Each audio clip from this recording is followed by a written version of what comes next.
ശക്തിയോടും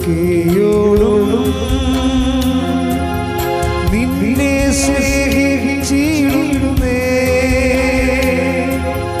നിന്നെ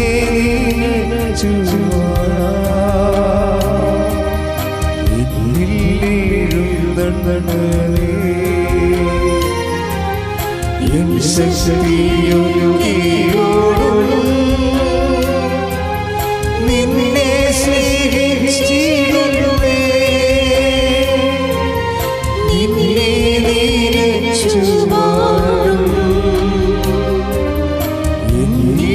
എന്നിരയുള്ളേ സ്വർഗീയ രാജനീശോ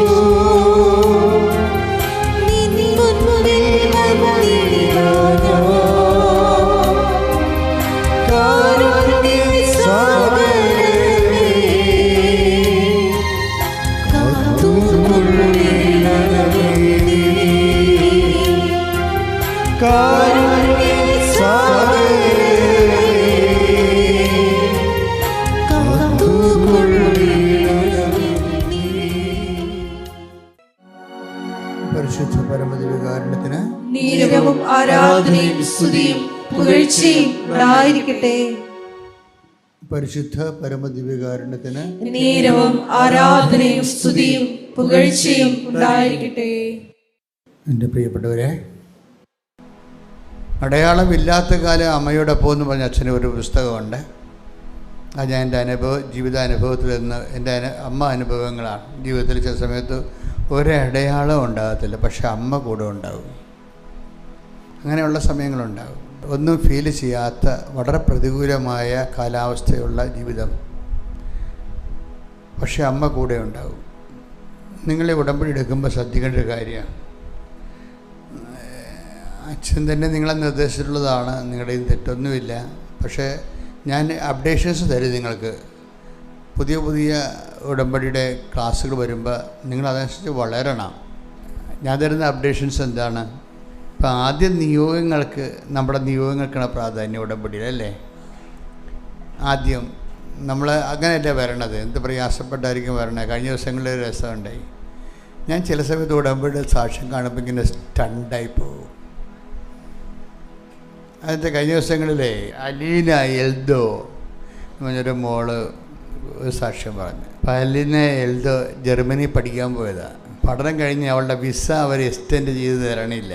ഇപ്പോഴത്തെ മെയിൻ പ്രശ്നം അതാണല്ല, എല്ലാവരുടെയും പ്രശ്നം അതാണ്. നമ്മളെ പഠിക്കാനെന്ന് പറഞ്ഞവർ കൊണ്ടുപോകും. നമ്മുടെ ഏജൻറ്റുമാർ നമ്മളോട് കുറേ കാര്യങ്ങൾ പറയും. പഠിത്തവും ജോലിയും ഉണ്ട്, ജോലി കഴിഞ്ഞാൽ പിന്നെ പഠിത്തം കഴിഞ്ഞാൽ പിന്നെ ജോലി നമുക്ക് ഉറപ്പാണെന്നൊക്കെ പറയുമെങ്കിലും ഈ ആൾക്കാർ ചെന്ന് അനുഭവിക്കുന്നത് വേറൊരു കാലാവസ്ഥയാണ്. അവർക്ക് പരിശുദ്ധ അമ്മയും ഉടമ്പടിയും മാത്രമേ ഉള്ളൂ. അന്ന് ഏജൻറ്റുമാരും കാണത്തില്ല. അപ്പം അലീനയുടെ പ്രശ്നം എന്ന് പറയണത്, അലീന അവിടെ ചെന്നിട്ട് പഠിത്തം കഴിഞ്ഞു, മാസ്റ്റേഴ്സ് കഴിഞ്ഞു, പക്ഷേ അവർക്ക് വിസ എക്സ്റ്റെൻഡ് ചെയ്ത് കൊടുക്കണില്ല. അവർ വിസ എക്സ്റ്റെൻഡ് ചെയ്ത് കൊടുക്കണില്ല. അപ്പോൾ വിസ എക്സ്റ്റെൻഡ് ചെയ്ത് കൊടുത്തില്ലെങ്കിൽ ഉള്ള കുഴപ്പം എന്നാ, നാട്ടിലോട്ട് പോരേണ്ടി വരും. നാട്ടിൽ വന്നിട്ട് എന്ത് ചെയ്യാനായി? വിദ്യാഭ്യാസ ലോൺ കിടപ്പില്ലേ? വിദ്യാഭ്യാസ ലോണും അതിൻ്റെ പലിശക്ക് പലിശയും നമ്മുടെ മൊത്തം ആന്തരിക അവയവങ്ങൾ വിറ്റാലും പറ്റാത്ത രീതിയിലുള്ള പലിശയാണ്. മനുഷ്യൻ ജീവിതം ഒരു ഞാണുമ്മിക്കളിയായിട്ടുണ്ട് ഈ പുതിയ കാലത്തെ. പഴയ കാലത്ത് ഇത്രയും സമ്മർദ്ദങ്ങൾ നമുക്കില്ലായിരുന്നു.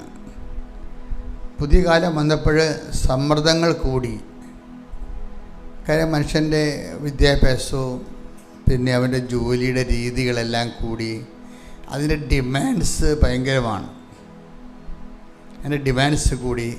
അപ്പോൾ ഒരു നിത്യസംഘർഷത്തിലാണ് ഈ ആൾക്കാർ ജീവിക്കുന്നത്. സംഘർഷമില്ലാത്തത് ശരിക്കും പറഞ്ഞാൽ വല്ല മാനസരോഗികൾക്ക് മാത്രമേ സംഘർഷം ഇല്ലാതെ ഉള്ളൂ. ബാക്കി എല്ലാവർക്കും സംഘർഷമുണ്ട്. ബാക്കി എല്ലാവർക്കും ജീവിതത്തെ സീരിയസ് ആയിട്ട് കാണുന്നവർ സ്വന്തം കാലിൽ നിന്നുകൊണ്ട് ജീവിതത്തെ അതിജീവിക്കാൻ, ജീവിതം തന്നെ ഒരു അതിജീവനമാണല്ലോ, അതിജീവിക്കേണ്ടി വരികയാണ്.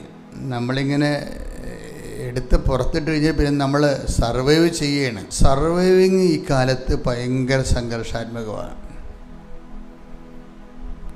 പക്ഷേ ഇതിൻ്റെ ഏറ്റവും വലിയ രസം എന്ന് വെച്ചാൽ ഈ സംഘർഷാത്മകമായ കാലത്താണ് ദൈവം ഉടമ്പടി വെളിപ്പെടുത്തിയത്.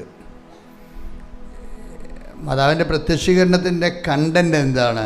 ദുരന്തമുണ്ടാകാൻ പോകുന്നു, പ്രാർത്ഥിക്കണം.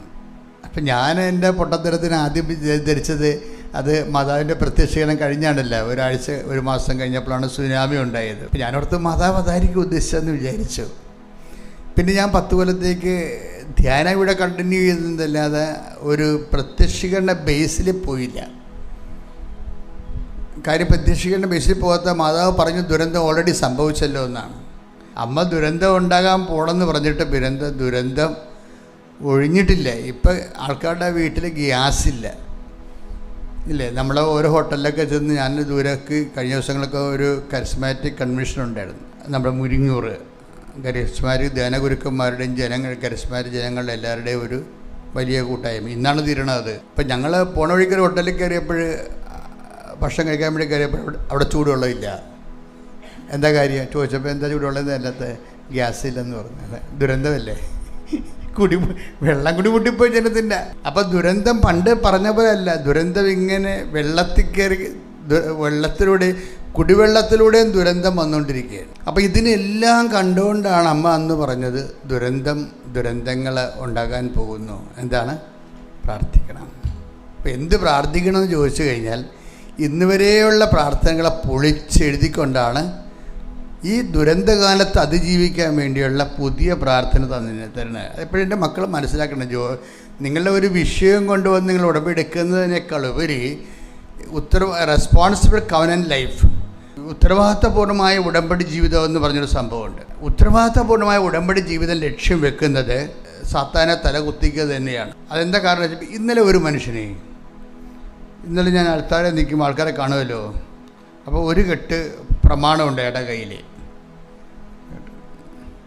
അപ്പം ഞാൻ ഈ മനുഷ്യൻ്റെ മുഖത്ത് എല്ലാവരെയും കൂടുതലായിട്ട് നോക്കി. എന്താ പുള്ളിക്ക് വല്ലതും പറയാനുണ്ടെങ്കിൽ പറഞ്ഞോട്ടെന്ന് വിചാരിച്ചിട്ടാണ് നോക്കിയത്. കാര്യം കയ്യിൽ പുള്ളിയുടെ ചീട്ട എഴുതിയിരിക്കണ ജപ്തി എന്ന് എഴുതിയിരിക്കണത്. പക്ഷേ ഒരു ജപ്തിയുടെ പേപ്പറല്ല കയ്യിരിക്കണത്, ഒരു 5-6 പ്രമാണങ്ങളുണ്ട്. അപ്പോൾ ഇയാൾ എന്താണ് എക്സ്പ്ലെയിൻ ചെയ്യാൻ പോകണമെന്ന് അറിയാൻ വേണ്ടി ഞാൻ ഇയാളുടെ മുഖത്തെടുത്ത് നോക്കി. എന്താ പറഞ്ഞോട്ടെന്ന് വിചാരിച്ച് നോക്കിയതാണ്. അപ്പോൾ അയാൾ എന്നോട് ചോദിക്കുകയാണ് എനിക്ക് വല്ല കുറവുണ്ടായിരുന്നു. പുള്ളി ചോദിച്ചതാണ് അദ്ദേഹത്തിന് വല്ല കുറവുണ്ടോയെന്ന്. കുറഞ്ഞ പക്ഷം അങ്ങനെയെങ്കിലും ചോദിച്ചല്ല, ഭാഗ്യമായി. അപ്പോൾ ഞാൻ ചോദിച്ചത് നിങ്ങളുടെ കൈയിരിക്കണേ എന്താ? കൈയിരിക്കണത് കുപ്പിയാണ്. അപ്പോൾ ഒരു കുപ്പി കൈയിരിപ്പുണ്ട് പുള്ളിയുടെ, ഒരു കുപ്പി. ഞാൻ പറഞ്ഞു കുപ്പിയുടെ അകത്ത് എന്താണ്? കുപ്പിയുടെ അകത്ത് ഒരു തകിടാണ്. ആരോ ചെയ്തിട്ട് പുള്ളിയുടെ പറമ്പിൽ നിന്ന് കിട്ടിയ കുപ്പി എടുത്തുകൊണ്ട് വന്നിരിക്കുകയാണ്. അപ്പോഴേ ഇത് വെച്ചുകൊണ്ടാണ് പുള്ളിക്ക് വല്ല കുറവുണ്ടോ എന്ന് പുള്ളി ചോദിച്ചത്. ഈ കുപ്പിയിരിക്കുന്ന തകിട് പുള്ളിയുടെ മനസ്സിൽ സൂക്ഷിച്ചത്, ഈ തകിട് കൊണ്ട് എനിക്കിട്ട് പണിതവൻ എനിക്കുണ്ടാക്കിയിട്ടുള്ള പ്രശ്നങ്ങൾ വല്ലതും ഭരിക്കുന്നുണ്ടോ എന്നാണ് ചോദിക്കണത്. അതാണ് ചോദ്യങ്ങളുടെ ലൈൻ, അതാണ്. അപ്പം ഞാൻ ചോദിച്ചു നിങ്ങൾ ഉടമ്പടിയിലാണോ? അയാൾ പറഞ്ഞ് ഉടമ്പടിയിലാണ്. ഞാൻ പറഞ്ഞു എന്തെങ്കിലും കുറവ് നമുക്കുണ്ടെങ്കിലേ അത് പരിഹരിക്കാൻ വേണ്ടിയാണ് ഉടമ്പടി, അല്ലേ? എന്തെങ്കിലും ഇപ്പം കുറവ്, നമ്മൾ കുറവുകൾ പരിഹരിക്കണമെന്ന് പണ്ടെങ്ങനെ കുറവ് പരിഹരിക്കണത്? കുമ്പസാരിച്ച് ഒരു കുറവ് പരിഹരിക്കും ആൾക്കാർ, അല്ലെങ്കിൽ ഒരു ധ്യാനം കൂടി കുറവ് പരിഹരിക്കാൻ നോക്കൂ, അല്ലേ? അതാണ് എന്നിട്ട് ദൈവം പ്രവർത്തിക്കാൻ പറ്റുന്നൊരു അന്തരീക്ഷം ഉണ്ടാക്കിയെടുക്കുക. അതാണ് അദ്ദേഹം ചോദിച്ചത്. അപ്പം ഞാൻ ചോദിച്ച്, ഉടമ്പടിയുടെ ഉദ്ദേശം എന്താ? ഉടമ്പടിയുടെ ഉദ്ദേശം ഇതുപോലെ എന്തെങ്കിലും തരത്തിലുള്ള കുറവുകൾ ദൈവം നമ്മുടെ ജീവിതത്തിൽ പ്രവർത്തിക്കുന്നതിന് എന്തെങ്കിലും കുറവുകളുണ്ടെങ്കിൽ അതുകൂടി കവർ ചെയ്തുകൊണ്ടാണ് ഈ ഉടമ്പടി വരണത്. ഉടമ്പടി ഉദ്ദേശം. അപ്പോൾ ഉടമ്പടി ചെയ്ത ആൾക്കാർക്ക് ഒരു കുറവുണ്ടാകത്തില്ല. ഉടമ്പടി വൃത്തി മെനയോടെ ചെയ്യണത് ചെയ്യാത്തതൊഴികെ, അതാണ് സംഭവം. ഉടമ്പടിയുടെ കുറവെന്ന് പറയുന്നത് എന്താണ്? ഉടമ്പടി ഉഴപ്പെന്നാണ് ഉടമ്പടിയുടെ കുറവെന്ന് പറയണത്. അപ്പോൾ ഞാൻ പറഞ്ഞു, നിങ്ങൾ ഉടമ്പടി ഉഴപ്പിയിട്ടുണ്ടാ? അപ്പോൾ പുള്ളിക്ക് ഡൗട്ടാണ് ഉടമ്പടി ഉഴപ്പി വെച്ച്. അതാണ് വിഷയം. പുള്ളി തകിടും പിടിച്ച് നടക്കാവുന്നവരോട് കുറേ നാളായി, ഈ പ്രമാണവും നടക്കാവുന്നവരോട് കുറേ നാളായി. ഇത് പുള്ളി ചോദിക്കേണ്ട ആരെക്കണ്ട, എന്നോട് മാത്രമല്ല, ആരെക്കണ്ടാലും പുള്ളി ചോദിക്കും. എനിക്കല്ല വല്ല ധ്യാനഗുരുക്കന്മാരെ ആരെക്കണ്ടാലും ചോദിക്കും പുള്ളി, എനിക്ക് വല്ല കുറവുണ്ടാകുന്നു വെച്ചാൽ മറ്റവൻ പണിത് എനിക്ക് ഏറ്റിട്ടുണ്ടാകുന്നതാണ് പുള്ളി ഉദ്ദേശിക്കുന്നത്. അപ്പം നമ്മളെ സംബന്ധിച്ചിടത്തോളം വേറെ നമുക്കുള്ള കുറവുകളെക്കുറിച്ച് നമ്മൾ ചിന്തിക്കുമ്പോൾ തന്നെ ഈ കുറവുകൾ പരിഹരിക്കുന്ന എന്താണ് ഈ ഉടമ്പടിയുടെ ഉദ്ദേശം? എന്താണ് ഉടമ്പടിയുടെ ഉദ്ദേശം എന്ന് പറയുന്നത്? ഒറ്റ ഉദ്ദേശം അതേ ഉടമ്പടിക്കുള്ളൂ. അതിൻ്റെ മക്കൾ കറക്റ്റ് ഉടമ്പടിക്ക് ഒറ്റ ഉദ്ദേശമേ ഉള്ളൂ. എന്താ ഉദ്ദേശം? ദൈവത്തെ നമ്മുടെ പക്ഷത്താക്കുക, അത്രേ ഉള്ളൂ. ഞാനയാൾ ചോദിച്ച്, ദൈവം നിങ്ങളുടെ പക്ഷത്താണോ? അയാൾ ആണെന്നോ അല്ലെന്നോ പറയണില്ല, ഡൗട്ടാ പുള്ളിക്ക്. വചനം എന്താണ്? ദൈവം നമ്മുടെ പക്ഷത്താണെങ്കിൽ അതാണ് വിഷയം. തീർത്താന, തകിട, കൂടോത്രമ, മന്ത്രവാദമ, ഇതൊന്നും ദൈവം പക്ഷത്താകുന്നതിൻ്റെ പ്രശ്നമല്ല. അതാണ് ബൈബിൾ ചോദിക്കുന്നത്. Take the bed of God. ശ്രുതിക്കട്ടെ ഹല്ലേലൂയ. റോമ 8:31. ഇതിനെക്കുറിച്ച് നാം എന്താണ് പറയേണ്ടത്? ദൈവം നമ്മുടെ പക്ഷത്തെങ്കിൽ ആര് നമുക്ക് എതിര് നിൽക്കും? അപ്പൊ അതിന്റെ കുറെ ചോദ്യങ്ങൾ പൗലോസപ്പോസ്തലൻ അന്ന് ലഭ്യമായ കൂടോത്രമോ തകിടോ മന്ത്രവാദമോ അതുപോലെ ചോദിക്കാൻ പറ്റിയ കുറെ ചോദ്യങ്ങൾ താഴെ ഉണ്ടെന്ന് വായിച്ചേ. ശ്രുതിക്കട്ടെ ഹല്ലേലൂയ. റോമ 8:35. ക്രിസ്തുവിന്റെ സ്നേഹത്തിൽ നിന്ന് ആര് നമ്മെ വേർപെടുത്തും? ക്ലേശമോ ദുരിതമോ പീഡനമോ പട്ടിണിയോ നഗ്നതയോ ആപത്തോ വാളോ? തകിടോ മന്ത്രവാദമോ ഇങ്ങനെ ഈ നെഗറ്റീവ് പവേഴ്സ് എന്ത് തന്നെയായാലും ക്രിസ്തു ഒരു മനുഷ്യനിൽ പ്രവർത്തിക്കാൻ തുടങ്ങിയാൽ ബാക്കിയെല്ലാം പ്രതിരോധിക്കപ്പെടും. ഇപ്പം നമ്മളുടെ ഉടമ്പടിയിലൂടെ അത് എല്ലാം ഫുൾ ഓപ്ഷൻ എന്ന് പറയത്തില്ലേ, നമ്മൾ ഫുൾ ഓപ്ഷൻ എന്ന് പറയും. അതിപ്പോൾ കഴിഞ്ഞ ദിവസങ്ങളിലെ ഒരു കാറ് വേറെ ഒരു കാറായിട്ട് ഇടിപ്പിച്ച് കാണിക്കുന്ന കമ്പനി, അങ്ങനത്തെ ഒരു വീഡിയോ ആണ്. ഒരു കാർ സ്പീഡിൽ വന്ന് വേറെ ഒരു കാറിനിട്ട് ഇടിച്ച്. അപ്പം ഈ രണ്ട് കാറും എല്ലാം ഉള്ള ആൾക്കാർ മൊത്തം മരിച്ചു പോകേണ്ടതാണ്. പക്ഷേ എന്താണ് സംബന്ധിച്ച് പുതിയ കണ്ടുപിടുത്തത്തിൽ വന്നിരിക്കുന്ന വിഷയം വെച്ചാൽ ഇടിയോടുകൂടി രണ്ട് കാറിൻ്റെയും ഒരെണ്ണത്തിൻ്റെ ബാക്കിലും ഒരെണ്ണത്തിൻ്റെ ഫ്രണ്ടിലും ഒരു വലിയ ബലൂൺ ചാടിപ്പുറത്ത് വീണിട്ട് ഇവരെ ഈ ബലൂൺ തമ്മിൽ ജാമായി നിൽക്കും. ഇടിക്ക് കുഴപ്പമൊന്നുമില്ല. പുതിയ ഇപ്പം ആൾക്കാർക്ക് എങ്കിലും ഒരു ആൾ പോണ രീതിയിലുള്ള ഇടി ഇടിച്ചാൽ അപ്പം തന്നെ ഇപ്പം തന്നെ നമ്മൾ ഡ്രൈവ് ചെയ്യുമ്പോൾ നമ്മുടെ സ്റ്റിയറിങ്ങിൽ നിന്ന് ഒരു എയർ ബാഗ് പുറത്തേക്ക് വരുന്നുണ്ട് ഈ കാറിൽ.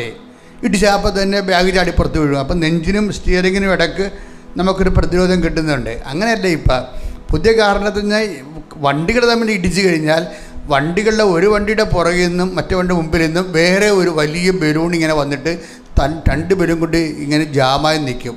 ഒരു കേടും ഉണ്ടാകത്തില്ല. അത് ഓപ്ഷനാണ്, ഫുൾ ഓപ്ഷൻ. മുന്നോട്ട് പോകും തോറും പുതിയ ഓപ്ഷൻസ് വന്നുകൊണ്ടിരിക്കും. ഇതുപോലെ ഉടമ്പടി ഇതുപോലെ ദൈവത്തെ നമ്മൾ പക്ഷത്താക്കുന്ന, ദൈവത്തെ നമ്മൾ എല്ലാ വിധത്തിലും പക്ഷത്താക്കുകയാണ്. അതിൻ്റെ അകത്ത് എല്ലാ കണ്ടൻറ്റുകളും, ഇതിൻ്റെ കണ്ടൻ്റ് എന്ന് വെച്ചാൽ ഇതിൻ്റെ സ്പീഡ് കണ്ടന്റ് എന്ന് പറയുന്നത് ഭയങ്കരമാണ്. ദൈവത്തെ പക്ഷത്താക്കണത് ഏതെങ്കിലും കാലത്ത് ആക്കിയിട്ട് കാര്യമില്ല. അതിൻ്റെ ടൈമാണ് അതിൻ്റെ പ്രശ്നം. സാത്താനെ തകർത്ത് കളയണ ടൈം. സാത്താൻ എങ്ങനെയെങ്കിലും എപ്പോഴെങ്കിലും വീട്ടിൽ നിന്ന് ഇറങ്ങിയിട്ട് കാര്യമില്ല. ഇടിമിന്നൽ പോലെ ഇറങ്ങണം, അത്ര സ്പീഡിൽ ഇറങ്ങണം. അതാണ് ഉടമ്പടി. അതിൻ്റെ കണ്ടന്റ് ഉണ്ട്. Take the word of God. സാത്താൻ ഇടിമിന്നൽ പോലെ. ശ്രദ്ധിക്കട്ടെ. ഹല്ലേലൂയ ഹല്ലേലൂയ ഹല്ലേലൂയ ഹല്ലേലൂയ യേശുവേ നന്ദി. ഹല്ലേലൂയ ഹല്ലേലൂയ. ലൂക്ക 10:18 അവൻ പറഞ്ഞു സാത്താൻ സ്വർഗ്ഗത്തിൽ നിന്ന് ഇടിമിന്നൽ പോലെ നിപതിക്കുന്നത് ഞാൻ കണ്ടു. അപ്പം എന്താ വിഷയം? സാത്താനെ അപ്പം താടി പോലെ വന്നുള്ള കുഴപ്പം എന്തായിരിക്കും? ഈ കൊല്ലത്ത് എത്തത്തില്ല താഴെ. സാത്താൻ ആകാശത്തുനിന്ന് അപ്പം താടി പോലെ വന്നുള്ള അവസ്ഥ എന്താ? അതിങ്ങനെ അവിടെയും തട്ടിയും മുട്ടിയൊക്കെ വരത്തുള്ളു. അതിനുള്ളിൽ നമുക്ക് നശിക്കാവുള്ളെല്ലാം നശിക്കും. അങ്ങനെയല്ല. സാത്താനെ തകർക്കണമെങ്കിൽ ഇടിമിന്നൽ പോലെ തകർക്കണം. ആ സ്പീഡാണ് പ്രശ്നം. അതിൻ്റെ അകത്ത് ആ സ്പീഡ് എങ്ങനെയാണ് തിന്മയുടെ ശക്തി ആര് കുടുംബത്വം ചെയ്താലും മന്ത്രവാദം ചെയ്താലും ഇതിനെ സ്പീഡായിട്ട് എങ്ങനെയാണ് പ്രതിരോധിക്കുന്നത്? അതിനെന്താണ് ഉടമ്പടിയിലുള്ള കണ്ടന്റ് എന്ന് അറിയണം നിങ്ങൾ. എന്താണ് ഉടമ്പടി കണ്ടന്റ്? എന്താണ് അത്? ഈ 10 ലൂക്ക 10 എഴുതിയിട്ടുണ്ട്. എന്താ എഴുതിയിരിക്കണം? 10 എഴുതിയിരിക്കുന്നത് നിങ്ങളെ ഓരോ സ്ഥലങ്ങളിലും പോകുമ്പോൾ അവരോട് സുവിശേഷം അറിയിക്കണം. ആ ഈ സുവിശേഷം അറിയിച്ച ആൾക്കാരെ തിരിച്ചു വരുമ്പോഴാണ് സാത്താൻ്റെ ഇടിമിന്നൽ കർത്താവ് പറയണത്. പ്രേക്ഷിത പ്രവർത്തനമാണ് സാത്താൻ്റെ ഇടിമിന്നൽ പോലെ തകർക്കണ ഈ ഉടമ്പടിയിലെ കണ്ടന്റ്. അത് ചെയ്യാതെ ഈ തകട് കുപ്പിയും കൊണ്ട് കാപ്പിക്കൊണ്ട് നടന്നിട്ട് വല്ല കാര്യമുണ്ട്? ആ വിഷയം അതാണ്.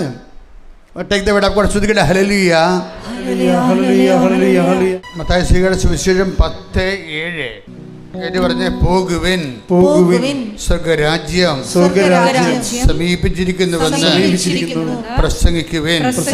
രോഗികളെ സുഖപ്പെടുത്തുകയും മരിച്ചവരെ ഉയർപ്പിക്കുകയും രോഗികളെ ശുദ്ധരാക്കുകയും വിശ്വാസികളെ ബഹിഷ്കരിക്കുകയും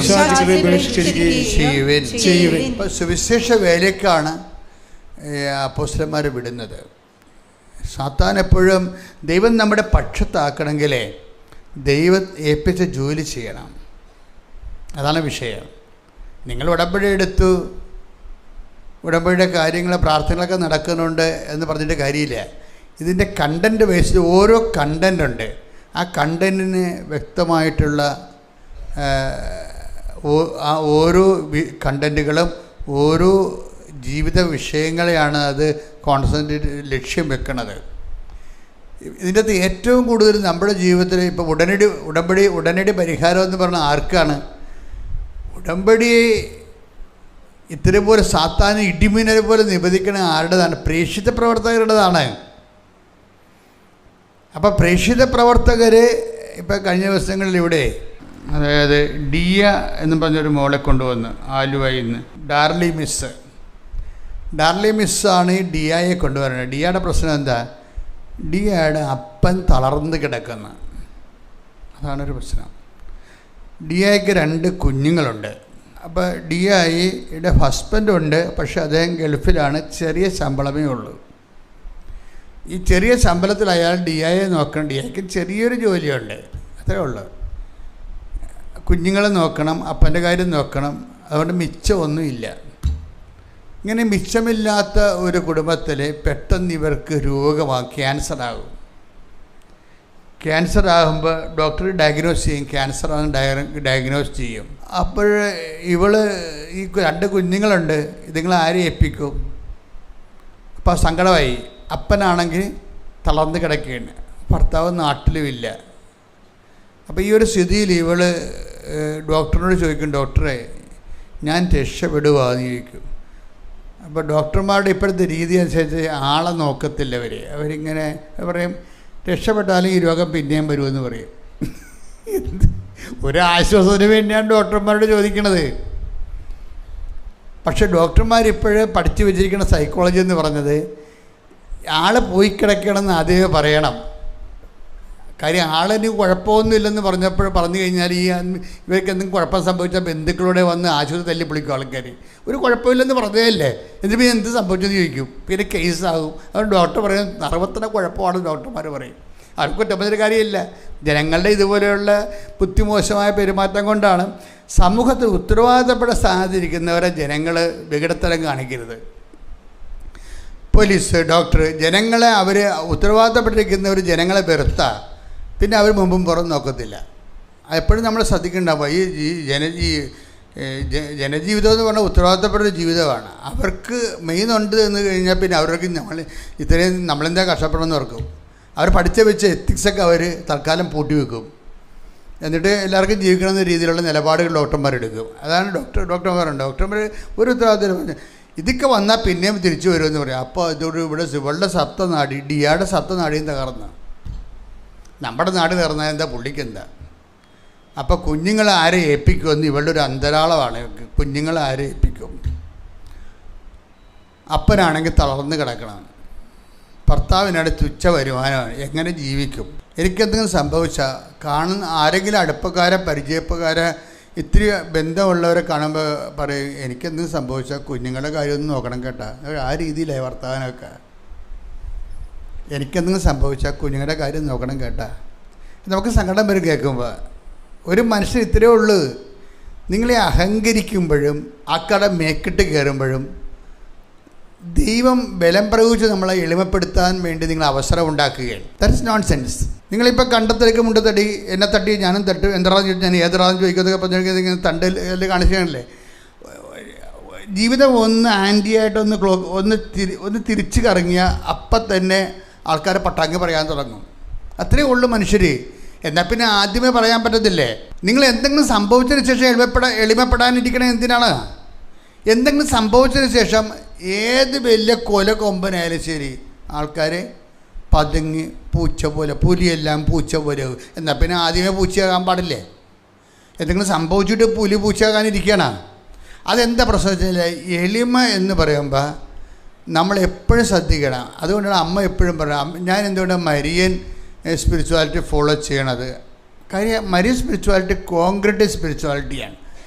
അപ്പോസ്തലന്മാരുടെ സ്പിരിച്വാലിറ്റിയിലുള്ള പ്രശ്നം വെച്ച് കഴിഞ്ഞാൽ അപ്പോസ്തലന്മാർ പ്രബോധനങ്ങളാണ് കൊടുക്കുക. അപ്പോസ്തല പ്രബോധനം എന്നല്ല പറയണത്, അപ്പോസ്തലന്മാർ പ്രബോധനങ്ങളാണ് കൊടുക്കുന്നത്.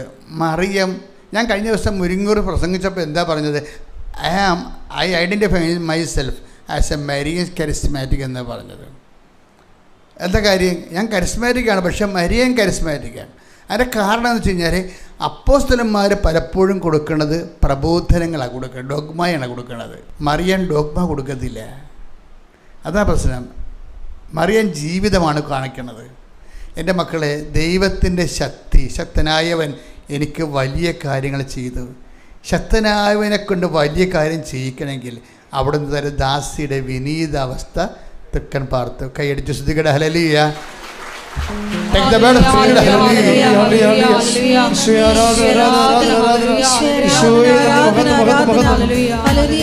കൈയടിച്ചുകൊണ്ട് സന്തോഷത്തോടെ പാടുക.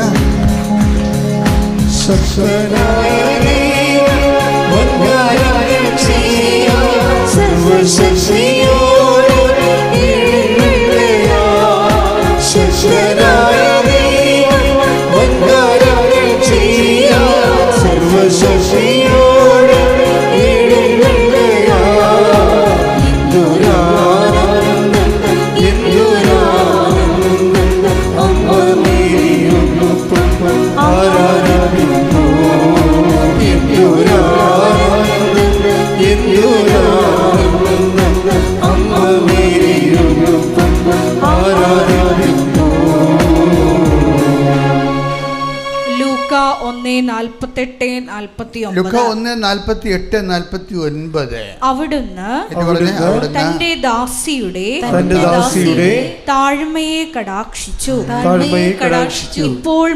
ഇപ്പോൾ മുതൽ സകല തലമുറകളും എന്നെ ഭാഗ്യവതി എന്ന് പ്രകീർത്തിക്കും.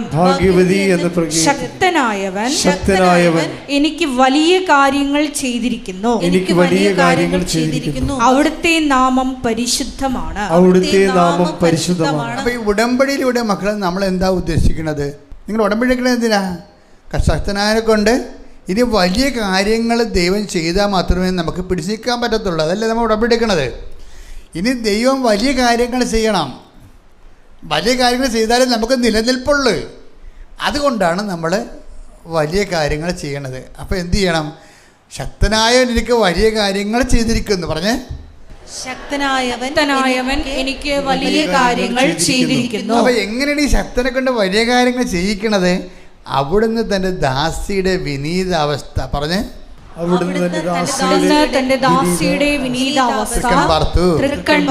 വിനീത അവസ്ഥ എന്ന് പറയുന്നത് ഒരു അവസ്ഥയാണ് ശരിക്കും പറഞ്ഞാൽ. അല്ലാതെ നമ്മളിങ്ങനെ റെഡിമെയ്ഡായിട്ട് അപ്പം തൽക്കാലം ഇങ്ങനെ ready to eat instant breakfast പോലെ ചില സ്ഥലത്ത് ചിലരെ കാണുമ്പോൾ പെട്ടെന്ന് ഇങ്ങനെ എളിമപ്പെടണം, അങ്ങനെയല്ല. നമ്മുടെ എളിമകളുടെ ഒരു പ്രശ്നം അതാണ്. അതൊരവസ്ഥയല്ല, വിനീത അവസ്ഥ അല്ല അത് ചില സമയത്ത് ചിലരെ കാണുമ്പോൾ നമ്മൾ ജർമ്മനി കൊണ്ടുപോകാം, വിസക്ക് പൈസ വാങ്ങിക്കാതെ കൊണ്ടുപോകാനുള്ള കാണുമ്പോൾ നമുക്ക് ഭയങ്കര വിനീതാവസ്ഥയാണ്. മനസ്സിലായില്ലേ? അതാണ് ചില സമയത്ത് ചിലരെ കാണുമ്പോൾ ചില കാര്യങ്ങളുടെ അടിസ്ഥാനത്തിൽ നമുക്ക് വിനീതാവസ്ഥ, പലരുടെയും വിനീതാവസ്ഥയുടെ അവസ്ഥ അതാണ്. ബേസിക്കലി ദേ ആർ നോട്ട് അവർ ഒരു ഹമ്പിളല്ല, ബേസിക്കലി ഹമ്പിളല്ല, എടുത്തു കയറ്റി ഇങ്ങനെ കൊമ്പം വെച്ച് നടക്കുന്ന ആൾക്കാരാണ്. അവർക്ക് ഹമ്പിളാകും. എന്തിനാണ്? അവർക്ക് വല്ല മെച്ചം ഉണ്ടാകുന്ന സ്ഥലത്ത് വരുമ്പോൾ അവരിങ്ങനെ ഹമ്പിളാകും.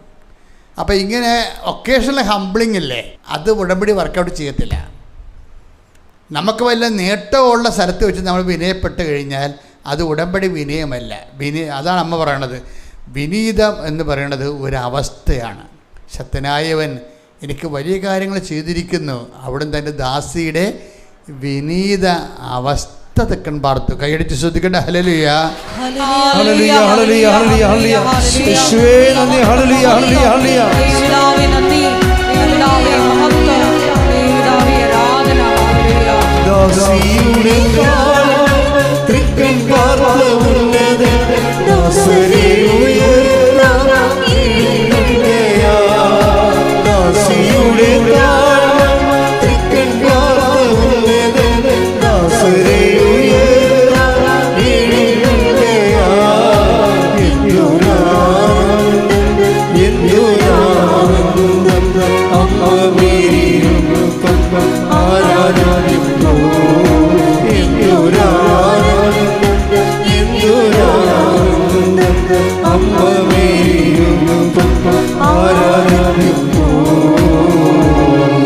പരിശുദ്ധ പരമദിവ്യകാരുണ്യത്തിന് ആരാധനയും സ്തുതിയും പുകഴ്ചയും ഉണ്ടായിരിക്കട്ടെ. എൻ്റെ മക്കളുടെ കൈ നെഞ്ചത്ത് വെച്ചൊന്ന് പ്രാർത്ഥിച്ച്, കർത്താവായ ദൈവമേ, അങ്ങയുടെ തിരുമുറിവാർന്ന വലതുകര എൻ്റെ നെഞ്ചിൽ വെക്കണമേ.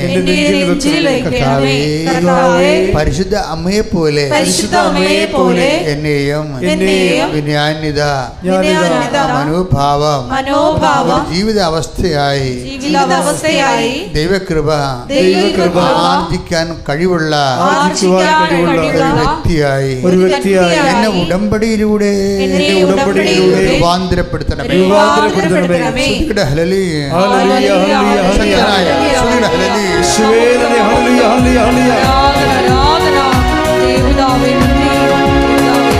ശക്തനായ ദൈവം വൻകാര്യങ്ങൾ ചെയ്യാൻ സർവശക്തിയോടെ എഴുന്നള്ളുകയാ.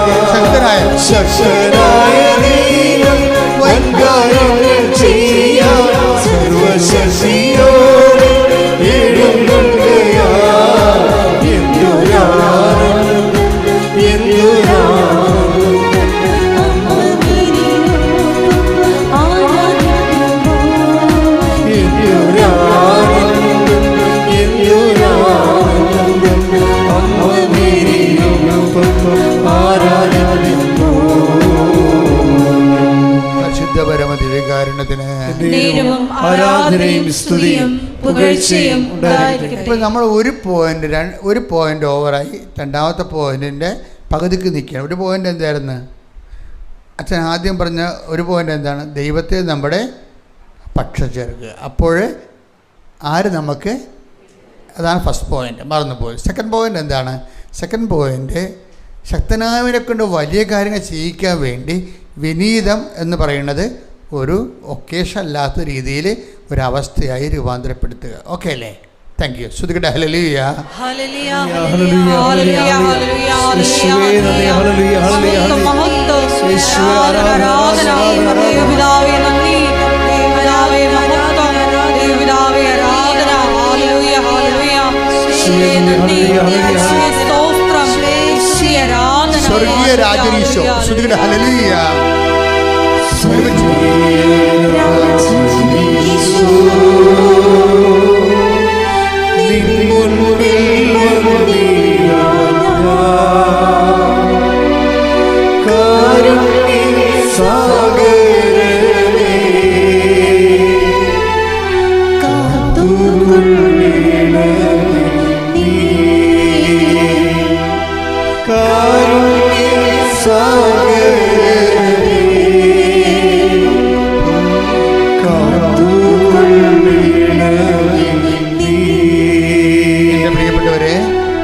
കൈകാൽ നെഞ്ചത്ത് വെച്ച് കണ്ണടച്ചുകൊണ്ടിരിക്കുക.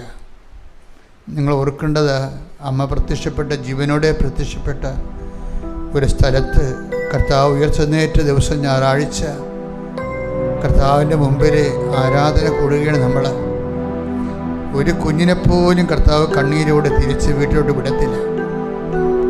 നിങ്ങൾ എന്ത് തന്നെ പ്രയാസത്തിലായാലും അത് നിങ്ങളുടെ കൺട്രോളിൽ നിൽക്കാത്ത കാര്യമായാലും കർത്താവ് നിന്റെ കൂടെ വരും. ശ്രുതികട്ടെ ഹല്ലേലൂയ.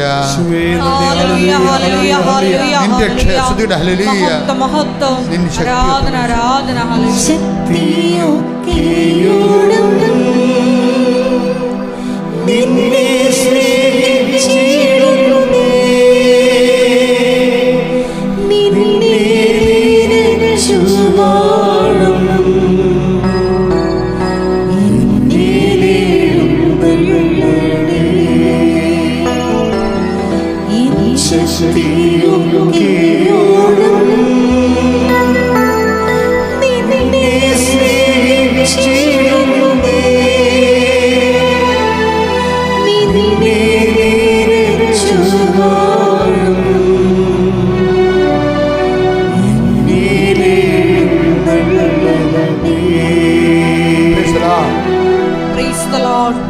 എൻ്റെ പ്രിയപ്പെട്ടവരെ, എന്തിനാണ് നമ്മൾ ഉടമ്പടിയിലായിരിക്കണമെന്ന് ചോദിച്ചു കഴിഞ്ഞാൽ, അച്ഛൻ നിങ്ങളോട് പറഞ്ഞ ദൈവത്തെ നമ്മുടെ പക്ഷത്താക്കാൻ, നമ്മൾ അഭിമുഖീകരിക്കുന്ന എല്ലാ പ്രശ്നങ്ങളെയും ദൈവത്തെക്കൊണ്ട് പ്രതിരോധിപ്പിക്കാൻ വേണ്ടി തന്നെയാണ് നമ്മൾ ഉടമ്പടിയിലായിരിക്കുന്നത്. പക്ഷെ അതിന് എപ്പോഴും വരുന്ന ഒരു വിഷയമാണ്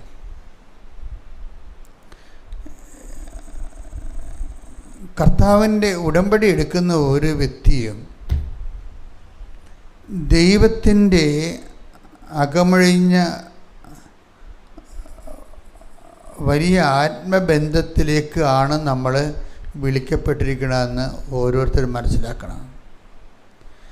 എന്നിട്ട് നിങ്ങൾ നിങ്ങളുടെ വിഷയങ്ങളുടെ മേൽ അമിതമായ ഒരു വിഷയങ്ങളോടെ ഓരോ വിഷയം ഇത്തിരി നീണ്ടൊക്കെ പോകുമ്പോൾ നിങ്ങൾ വല്ലാത്ത രീതിയിൽ അലോസരപ്പെടുകയല്ലേ. അപ്പോൾ ദൈവം അതിനേക്കാൾ കൂടുതൽ അലോസരപ്പെടുന്നുണ്ട്. നിങ്ങളിപ്പോൾ നിങ്ങളുടെ വിസ വരാൻ താമസിക്കുമ്പോൾ നിങ്ങൾക്ക് അലോസരപ്പെടുന്നില്ലേ? അപ്പം നിങ്ങൾ അലോസരപ്പെടുന്നത് കണ്ടിട്ട് ദൈവം നിങ്ങളെ ഓർത്ത് അതിനേക്കാൾ വലിയ അലോസരത്തിലാണ് ഇരിക്കുന്നത്. അതുകൊണ്ട് ബി ഹാപ്പി, സന്തോഷമായിരിക്കണം. കർത്താവ് നിങ്ങളുടെ ശ്രദ്ധ മുഴുവനും എന്താണ്? ഇപ്പോൾ സ്നേഹമായിരിക്കട്ടെ നിങ്ങളുടെ ലക്ഷ്യമെന്നില്ലേ? ആരാണ്? ദൈവത്തോടുള്ള സ്നേഹമായിരിക്കും. ദൈവത്തോട് സ്നേഹം വർദ്ധിക്കുമ്പോൾ സ്നേഹമായിരിക്കട്ടെ നിങ്ങളുടെ ലക്ഷ്യം. Take the word of God. 1 കൊരിന്തോസ് 14:1. 1 കൊരിന്തോസ് 14:1. സ്നേഹമായിരിക്കട്ടെ നിങ്ങളുടെ ലക്ഷ്യം. സ്നേഹമായിരിക്കട്ടെ നിങ്ങളുടെ ലക്ഷ്യം. അപ്പോൾ എപ്പോഴും നിങ്ങളുടെ ലക്ഷ്യം എന്ത്? ജപ്റ്റിനോടെ മാറുക. നിങ്ങളുടെ ലക്ഷ്യം കല്യാണം ഒത്തുവരിക. നിങ്ങളുടെ ലക്ഷ്യം മക്കളില്ലാത്തവരുടെ മക്കളുണ്ടാവുക. അപ്പം നിയോഗമാണ് ഇപ്പം നിങ്ങളുടെ ലക്ഷ്യം. അതൊന്ന് യൂട്ടേൺ എടുക്കണം, ടെസ്റ്റ് ചെയ്യണം. നിയോഗം തന്നെ ആയിരിക്കണം പുതുക്കുമ്പോഴും നിങ്ങളുടെ ലക്ഷ്യമെങ്കിൽ, പുതുക്കുമ്പോഴും 3-4 പുതുക്കിയിട്ടുണ്ട് ഇപ്പം. അപ്പോഴും നിയോഗം തന്നെ ലക്ഷ്യമാണെങ്കിൽ ഈ വള്ളത്തിനകത്ത് വെള്ളം കിടക്കണ പോലെയാണ് ഇപ്പം കിടക്കണത്. വെള്ളം വേണം, നിയോഗമൊക്കെ ആവശ്യമാണ്. വള്ളം പോകണമെന്നുണ്ടെങ്കിൽ ഒക്കെ വെള്ളം വേണം, അല്ലേ? പക്ഷെ ആ വെള്ളം ഈ വള്ളത്തിനകത്ത് കിടന്നാൽ വള്ളം മുങ്ങിപ്പോകും. പലരുടെ ഉടമ്പടി വെള്ളം മുങ്ങിയിരിക്കുകയാണ്. പലരുടെ ഉടമ്പടി വെള്ളം മുങ്ങിപ്പോയി. എന്താ കാര്യം? നിയോഗത്തിനാണ് അവർക്ക് ഒത്തിരി പ്രാധാന്യം വന്നത്. അപ്പം നിയോഗത്തെ ഇപ്പോൾ കല്യാണം താമസിച്ച് പോയി നിങ്ങളുടെ കൂട്ടുകാരത്തി കുറിയും കൊണ്ട് വരുമ്പോൾ നിങ്ങൾ പാത്തുകളെ ഓടി. ഞാനിവിടെ ഇല്ലെന്ന് മമ്മി പറഞ്ഞേക്കാൻ പറയും. ഞാനിവിടെ ഇല്ലെന്ന്. അവളവിടെ ഇരിപ്പുണ്ടേ. അവൾക്ക് ഇവിടെ ഫേസ് ചെയ്യാനുള്ള പ്രയാസം കൊണ്ടാണ്. അവൾ ഉടമ്പടിയൊന്നും എടുത്തിട്ടില്ലേ കൂട്ടുകാരത്തേക്ക്. പക്ഷേ ഞാൻ ഉടമ്പടിയെടുക്കുന്നത് എൻ്റെ കല്യാണം വന്നിട്ടില്ല. ഉടമ്പടിയെടുക്കാത്ത അവൾക്ക് കല്യാണം വന്ന്. അപ്പോൾ ഞാൻ ഉണ്ടാക്കുന്നത് അലോസരമുണ്ട്. അത് ദൈവത്തെ അലോസരപ്പെടുത്തണുണ്ട്. അതാണ് വിഷയം. ഈ ദൈവമായിട്ട് ഡീലിങ് വളരെ ഇൻ്റലിജൻറ്റ് ഡീലിങ്ങേ പറ്റത്തുള്ളൂ. നിങ്ങളുടെ ഈ ഇമോഷൻ ഡീലിങ് പറ്റത്തില്ല. നിങ്ങൾ ദൈവമായിട്ട് ഡീൽ ചെയ്യണത് ഇമോഷണലിയാണ്. അല്ല, അത് വർക്കൗട്ട് ചെയ്യത്തില്ല. ഇൻ്റലിജൻറ്റ് ഡീലിങ് വേണം. കാര്യം കർത്താവ് ഒരു കാര്യം ചെയ്യണമെങ്കിൽ ഫിനിഷ്ഡ് ആയിരിക്കും. കർത്താവിന് നിനക്കൊരു കാര്യം ചെയ്ത് തരണമെന്നുണ്ടെങ്കിൽ അത് പക്കയായിട്ടായിരിക്കും ചെയ്യണത്. നീയായിട്ട് വല്ല കുഴപ്പം ഉണ്ടാക്കണമെന്നേ ഉള്ളൂ. ദൈവത്തെക്കാൾ പ്രാധാന്യം എന്തിന് കൊടുത്താലും പിന്നെ ദൈവം നമ്മുടെ കക്ഷിയല്ല, സംരക്ഷണം കിട്ടത്തില്ല. ഉടമ്പടി നമ്മൾ ഉദ്ദേശിക്കുന്നത് എന്തുകൊണ്ടാണ്? നമുക്ക് എല്ലാ കണ്ടൻറ്റിലും ദൈവത്തിൻ്റെ സംരക്ഷണം വേണം. എല്ലാ കണ്ടൻറ്റിലും ദൈവത്തിൻ്റെ സംരക്ഷണം വേണം. കാര്യം എൻ്റെ മക്കളോട് ഞാനൊരു കാര്യം പറയാം, സത്യമായിട്ടും പറയാം. ഞാൻ പറഞ്ഞത് നിങ്ങൾ ശ്രദ്ധിക്കണം. ബൈബിളിലെ ചില കീ വേഡ് കഴിഞ്ഞതിൻ്റെ മുമ്പത്തെ ഉടമ്പടി ധ്യാനത്തെ നിങ്ങളോട് പറഞ്ഞു, മക്കളെ ഇത് നിങ്ങൾ ഡ്രോയിങ് റൂമിൽ എഴുതി വെക്കണം, അല്ല കിച്ചണിൽ നിങ്ങൾ എഴുതി കൊടുക്കണം. എന്താണ്? കർത്താവ് അവരോട് കൂടെ പ്രവർത്തിക്കുകയും പറഞ്ഞേ കർത്താവ് അവരോട് കൂടെ പ്രവർത്തിക്കുകയും അടയാളങ്ങൾ കൊണ്ട് വചനം സ്ഥിരീകരിക്കുകയും ചെയ്തു. ഇതൊരു വല്ലാത്ത വാക്കാണ്. ഇതിന് ഞാനിങ്ങനെ ഇടയ്ക്കിടയ്ക്ക് ധ്യാനിക്കുന്ന വാക്കാണിത്. നമ്മുടെ ഉടമ്പടിയുടെ അടിസ്ഥാന വാക്കാണിത്. എന്താണ്? മർക്കോസ് 16:20. എന്താണ് ഒന്ന് വായിച്ചേ? അവർ എല്ലായിടത്തും പോയി പ്രസംഗിച്ചു. കർത്താവ് അവരോട് കൂടെ പ്രവർത്തിക്കുകയും അടയാളങ്ങൾ കൊണ്ട് വചനം സ്ഥിരീകരിക്കുകയും ചെയ്തിരുന്നു. ഇതിൻ്റെ കുറെ കണ്ടന്റുകളുണ്ട്. നമ്മുടെ വിഷയം എന്തായിരുന്നു? നമ്മുടെ വിഷയം സാത്താൻ ഇടിമിന്നൽ പോലെ താഴെ വീഴുന്നത് ഞാൻ കണ്ടുവന്ന് ഈശോ പറയുകയാണ്. അല്ലേ? എപ്പോഴാണ് പറയണത്? ഇവരെല്ലാം ഈ പ്രവർത്തനത്തിന് പോയി കഴിഞ്ഞ തിരിച്ചു വരുമ്പോഴത് പറയണത്. അപ്പോൾ ഞാൻ നിങ്ങളോട് പറഞ്ഞ് സാത്താന് വേണമെങ്കിൽ അപ്പം തടി പോലെ താഴെ വരാൻ പറ്റും. 2 കൊല്ലം എടുക്കുന്നേ ഉള്ളൂ. ഇടിമിന്നൽ പോലെ വരണമെന്നുണ്ടെങ്കിൽ എന്ത് ചെയ്യണം? പ്രേക്ഷിത പ്രവർത്തനങ്ങൾ ചെയ്യണം. അതുതന്നെയല്ലേ ഇത്? അതുതന്നെയല്ലേ ഈ 16:20 മർക്കോസ് പറയണത്? ഒന്നിട്ട് വായിച്ചേ, ബേഡ് ബൈ ബേഡ് വായിച്ചേ. അവർ എല്ലായിടത്തും പോയി പ്രസംഗിച്ചു. അതാണ് സംഭവം. ഫസ്റ്റ് എന്താണ്? അവര് പ്രത്യക്ഷീകരണ പ്രാർത്ഥന ചൊല്ലി വീട്ടിൽ ഇരുന്നല്ല പറയണത്. അതായത് ഉടമ്പടിയെ എടുത്തിട്ട് ഈ പ്രത്യക്ഷീകരണ പ്രാർത്ഥന നീലത്തിരിയും പച്ചത്തിരിയും കത്തിച്ച് അത് മാത്രം ചൊല്ലി വീട്ടിലിരിക്കുന്ന ജന്മങ്ങൾ കൂടുതലാണ്. ഇവർ നമുക്ക് ഭീഷണിയാണ് എപ്പോഴായാലും. കാര്യം അവർ സാത്താൻ അവർ പ്രവർത്തിക്കും. എന്നിട്ട് അവർ പറയും ഞാൻ ഉടമ്പടി എടുത്തതാണ്, എനിക്കൊന്നും നടന്നില്ലെന്ന് പറയും. ഇവരത് പറയും. പക്ഷെ എവിടെയാണ് പ്രവർത്തിക്കണത്? കർത്താവ് അവരോട് കൂടെ പ്രവർത്തിക്കുകയും പറഞ്ഞേ കർത്താവ് അവരോട് കൂടെ പ്രവർത്തിക്കുകയും. അപ്പൊ അതുകൊണ്ട് എന്താ പറയുക? എല്ലായിടത്തും പോയി. ആ വാക്ക് വായിച്ചേ. അവർ എല്ലായിടത്തും പോയി പ്രസംഗിച്ചു. അപ്പൊ എല്ലായിടത്തും പോയി പ്രസംഗിച്ചെന്ന് പറഞ്ഞു കഴിഞ്ഞാൽ നമുക്ക് ലഭ്യമായ എല്ലാ സ്ഥലങ്ങളിലും നമ്മൾ കർത്താവിനെ കുറിച്ച് പറയണം. അതാണ് ഉടമ്പടിയുടെ സ്പീഡ് കൂട്ടുന്നത്. അല്ല നിങ്ങൾ വിസ വന്നില്ല, ജപ്തി നടപടി മാറിയില്ലെന്ന് പറഞ്ഞ് അച്ഛനെ തന്നെ 1 മാസം 2 പ്രാവശ്യം കണ്ടവരുണ്ട്. ഞാൻ കൈയോടെ പിടിക്കുവേ. 1 പ്രാവശ്യം എനിക്ക് ആൾക്കാരെ വളരെ ശ്രദ്ധിച്ചാണ് ഞാൻ കൈകാര്യം ചെയ്യേണ്ടത്. അപ്പോൾ ഒരാൾ 2 പ്രാവശ്യം 1 മാസം വന്നാൽ എനിക്കറിയാൻ പറ്റും, അല്ലാതെ തന്നെ അറിയാൻ പറ്റും. കാര്യം നിങ്ങൾക്ക് അവിടെ ചീട്ട് കിട്ടുമ്പോൾ തന്നെ അവരവിടെ എഴുതി വെക്കും, ഇയാൾ നിങ്ങളുടെ ഉടമ്പടി പേപ്പറിൽ തന്നെ എഴുതി വെക്കും, ഇയാൾ അച്ഛനെ ഇന്ന തീയതിൽ ഇന്ന കാര്യത്തിൽ കണ്ടതാണെന്ന്. കാര്യം മാറ്റി പറഞ്ഞില്ലെങ്കിൽ നിങ്ങൾക്ക് ചീട്ട് കിട്ടത്തില്ല. കാര്യം മാറ്റി പറയണത് ചിലപ്പോൾ 1 മാസം 3 മാസം കൂടുമ്പോൾ വീണ്ടും കാര്യം മാറ്റി പറഞ്ഞാൽ അതിൻ്റെ രേഖ ഉണ്ടെങ്കിൽ കാണാൻ ചിലപ്പോൾ അനുവദിക്കും. കാര്യം പറഞ്ഞാൽ മതി. അതേ കാര്യം തന്നെ പറഞ്ഞാൽ കിട്ടത്തില്ല. എന്താ കാര്യം? അച്ഛനെ കണ്ടു കഴിഞ്ഞാൽ പിന്നെ നിങ്ങളുടെ റോളാണ് കർത്താവിൻ്റെ തിരുസന്നിധിയിൽ വെടിപ്പും മെനയോട് കൂടി ഉടമ്പടി ജീവിക്കുക എന്നുള്ളത്. അത് എല്ലായിടത്തും പോയി ഇപ്പം ഈ നമ്മളുടെ ഡിയയെ കൊണ്ടുവന്ന ആരാണ്? ഡിയയുടെ അവസ്ഥ കണ്ടല്ലോ. ഡോക്ടർ പോലും പറഞ്ഞു ഈ സംഭവം ഡോക്ടറെ ഞാൻ ജീവിക്കുമോ എന്ന് ചോദിക്കുമ്പോൾ പറയും ഇതൊക്കെ പോയാലും പിന്നെയും വരുമെന്ന് പറയും. അതാണ് ഡോക്ടർ കൊടുക്കുന്ന ഉപദേശം. അപ്പോൾ ഇവൾ സപ്തനാടികളും തളർന്ന് നിൽക്കുകയാണ്.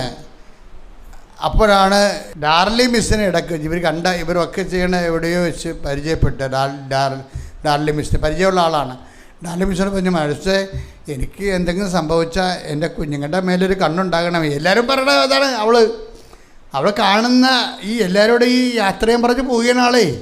ആ സീനെന്ന് പറഞ്ഞാൽ വളരെ മോശം സീനാണ്, ശരിക്കും സങ്കടകരമായ സീനാണ്. ഇപ്പോൾ ഡാർലി മിസ്സിന് ഇതിന് പരിചയം ഉണ്ടായിരുന്നു. ഡാർലി മിസ്സിന് ഇവയ്ക്ക് നടക്കാനും പാടില്ല, കാലേ നീര്, മുഖത്ത് നീര്, മൊത്തം നീര്, അനങ്ങാൻ പാടില്ലായിരിക്കുകയാണ്. അപ്പോഴാണ് ഇവിടെ പറയണത് ഡാർലി മിസ്സേ എന്തെങ്കിലും സംഭവിച്ചാൽ കുഞ്ഞുങ്ങളുടെ മേലൊരു കണ്ണുണ്ടാകണേ എന്നൊക്കെ പറഞ്ഞ് ആ ഒരു സീൻ കണ്ട. അപ്പോൾ ഡാർലി മിസ് പറയുന്നത് നീ ധൈര്യമായിട്ടിരിക്കുക, ഞാൻ നിന്നെ അമ്മയെടുത്ത് കൊണ്ടുപോകാമെന്ന് പറയും. അതാണ് പ്രേക്ഷിത എന്ന് പറയുന്നത്. അപ്പോൾ ഇവൾ പറയും ഞാനെങ്ങനെ വരും, എനിക്ക് ബസ്സേക്കാർ നടക്കാൻ പോലും പറ്റാത്ത ആളെ കാലേ നീരാണ്. ബസ്സേ ഇരുന്ന് കഴിഞ്ഞാൽ പിന്നെ കാലിൽ തൂങ്ങിയാൽ പിന്നെ കാലിന് 1 കിലോ കണക്കിന് ഭാരമാകും, എനിക്ക് അനങ്ങാൻ പറ്റത്തില്ല, അത് ഞാൻ നിന്നെ കൊണ്ടുപോകാമെന്ന് പറയും. അതാണ് ആ പ്രേക്ഷിതരുടെ ചൈതന്യം എന്ന് പറഞ്ഞതാണ്. അല്ല പ്രത്യക്ഷീകരണം വാർത്ത ചെല്ലി ഇരുട്ടത്ത് കുത്തിരിക്കുകയല്ല. അവർ പറയും ഞാൻ നിന്നെ കൊണ്ടുപോകാമെന്ന് പറയും. അവിടെ ഇച്ഛാശക്തിയുണ്ട്. പ്രേക്ഷിതർക്ക് എപ്പോഴും അഭിഷേക ശക്തി ഉണ്ടാകും. ഇങ്ങനെയുള്ള എന്തെങ്കിലും വിഷമം കേട്ട് കഴിഞ്ഞാൽ ഉടനെ അവർക്ക് ഇരട്ടി ശക്തി, അവർ പ്രേക്ഷിതരാണെന്നുണ്ടെങ്കിൽ അവർക്ക് ഇരട്ടി ശക്തി കിട്ടും. കാര്യം ഇതിനെ പിക്കപ്പ് ചെയ്യണമെന്ന് പറയും. പിന്നെ എന്താണ്, പിന്നെ ഇവരുടെ കെയർ ഓഫിലാണ് മാതാവ് ഇവരെ അഡ്മിറ്റ് ചെയ്യണത്. കാര്യം അവരും ഈ ഡിയയും മാതാവും തമ്മിൽ കണക്ഷൻസ് ഒന്നുമില്ല. ഡാർലി മിസ്സും മാതാവും തമ്മിൽ ഭയങ്കര, അതാണ് പ്രേക്ഷിതരെന്ന് എപ്പോഴും നമ്മൾ ശ്രദ്ധിക്കണം. പ്രേക്ഷിതരെന്ന് പറയുന്ന സംഭവം നിങ്ങൾക്ക് വീട്ടിൽ വില ഉണ്ടാകത്തില്ല, സഭയിലും വില ഉണ്ടാകത്തില്ല. ഈ വീട്ടിലും സഭയിലും വില ഉണ്ടായിട്ട് എന്നാ കാണിക്കാനാണ്? വില കൊടുക്കണ ആരായിരിക്കും? ദൈവം. പ്രേക്ഷിതർക്ക് ദൈവമാണ് വില. വേറെ ആരുടെയും വില നിങ്ങൾ പ്രതീക്ഷിക്കരുത്. കിട്ടിയിട്ടും കാര്യമില്ല. ആരുടെയും പേരോ നല്ല പേരോ സൽപ്പേരോ കിട്ടാൻ വേണ്ടി നിങ്ങൾ പണിക്ക് പോകരുത്. മറിച്ച് നിങ്ങളുടെ പേരുകൾ സ്വർഗത്തിൽ എഴുതപ്പെട്ടിരിക്കുന്ന സന്തോഷിക്കാൻ.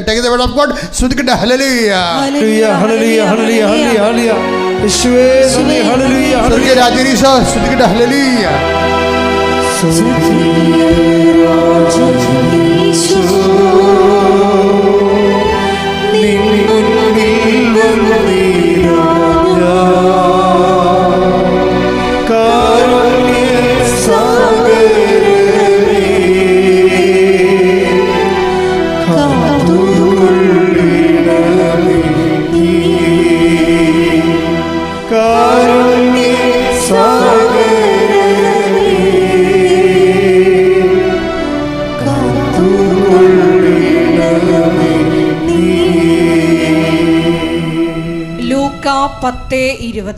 ലൂക്ക 10:20.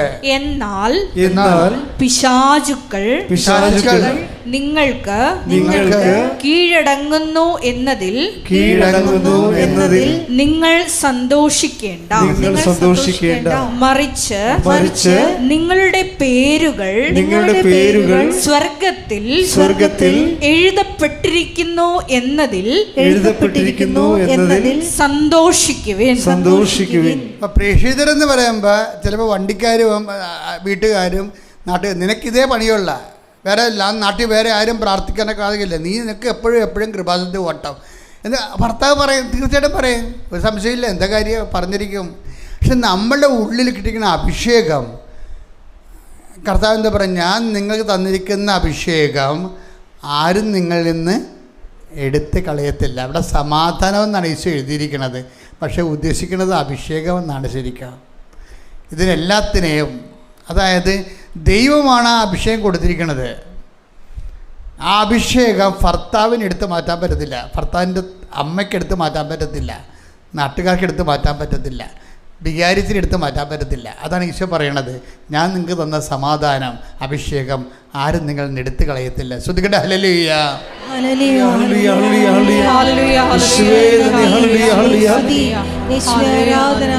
യോഹന്നാൻ 16:22. യോഹന്നാൻ 16:22. അതുപോലെ ഇപ്പോൾ നിങ്ങളും ദുഃഖിതരാണ്. എന്നാൽ ഞാൻ വീണ്ടും നിങ്ങളെ കാണും. അപ്പോൾ നിങ്ങളുടെ ഹൃദയം സന്തോഷിക്കും. നിങ്ങളുടെ ആ സന്തോഷം ആരും നിങ്ങളിൽ നിന്ന് എടുത്തു കളയുകയുമില്ല. അപ്പൊ പ്രേക്ഷിതരെന്ന് പറയുന്നത് ഒരു ആന്തരിക അഭിഷേകമാണ് ആ സംഭവം. നമ്മൾ ദൈവസ്നേഹത്തോടെ ഈ പ്രേക്ഷിത പ്രവർത്തനം ചെയ്ത് കഴിയുമ്പോൾ, ഇപ്പോൾ ഡിയായോട് എന്തുകൊണ്ടാണ് ഡാർലി മിസ് പറയണത്, ഞാൻ നിന്നെ കൊണ്ടുപോകാമെന്ന്. ആ കൊണ്ടുപോകാമെന്ന് പറഞ്ഞൊരു ഒറ്റ വാക്കുകൊണ്ട് തന്നെ ഈ ഡാർലി മിസ്സിൻ്റെ പേര് മാതാവിൻ്റെ പുസ്തകത്തിലുണ്ട്. ഡാർലി മിസ് ആരെങ്കിലും കൊണ്ടുവരികയാണെങ്കിൽ പിന്നെ ഡോക്ടർമാരെന്ത് പറഞ്ഞാലും വൈദ്യശാസ്ത്രം എന്ത് പറഞ്ഞാലും മാതാവ് നോക്കത്തില്ല. അത് വിറ്റ് എന്ന് പറഞ്ഞതിൽ അവരിവിടെ വന്നു, അവരിവിടെ ഇതിൽ കയറി ഡാർലി മിസ് അവരെ പിടിച്ചുകൊണ്ട് വരികയാണ്. കയറിയപ്പോൾ ബസ്സായിരിക്കുമ്പോൾ ഇങ്ങനെ കാല് തൂങ്ങിയിരിക്കുകയാണ്. ഇതിനകത്ത് കയറിയപ്പോൾ കാലിൽ ഒരു തുള്ളി നീരില്ല. അകത്ത് കയറിയതേ ഉള്ളൂ, വേറെ ഒന്നും ചെയ്തില്ല. അവർ ഉടമ്പടി എടുത്തില്ല, ഒന്നും ചെയ്തില്ല, അകത്ത് കയറിയതേ ഉള്ളൂ. അത് ആരുടെ അക്കൗണ്ടിലാണ് ചെയ്തിരിക്കുന്നത്? ഡാർലി മിസ്സിൻ്റെ അക്കൗണ്ടിലാണ് സംഭവം ചെയ്തിരിക്കുന്നത്. അവളുടെ പേര് മാതാവിൻ്റെ പുസ്തകത്തിലുണ്ട്. അല്ലെങ്കിൽ ചെറിയോള് നിങ്ങൾ ഉടമ്പടി തോറ്റു പോകുന്നവരെന്താണ്? മാതാവിനെ തോൽപ്പിക്കാൻ നോക്കിയിട്ടാണ് തോറ്റു പോണത്. നിങ്ങൾ ദൈവത്തിന് വേണ്ടി ചെയ്യേണ്ട ഒരു കാര്യം ചെയ്യത്തില്ല. മറിച്ച് നിങ്ങൾ വിസ വന്നാൽ ഓഫർ ലെറ്റർ വന്നാന്ന് പറഞ്ഞിട്ട് എപ്പോഴും കമ്പ്യൂട്ടർ അടിച്ച് നോക്കിക്കൊണ്ടിരിക്കും. ജപ്തി നടപടി മാറിയ ബാങ്കിൽ വിളിച്ചു ചോദിച്ചുകൊണ്ടിരിക്കും. നിങ്ങൾ ദൈവത്തിൻ്റെ കാര്യങ്ങളൊന്നും ചെയ്യത്തില്ല. ഞാനില്ല. ഡാർലി മിസ് കഥക്കാറുണ്ടെന്നാണ്. അതാണ് ചിരിച്ചു. ചെറിയ വ്യത്യാസമേ ഉള്ളൂ ഇവിടെ. നമ്മൾ എന്തിനാണ് ഉടമ്പടി എടുത്തിരിക്കുന്നത്? അത് മകളുടെ കല്യാണം നടക്കാനാണെന്ന് പറയരുത്. അങ്ങനെ പറയരുത്. എന്താ പറയേണ്ടത്?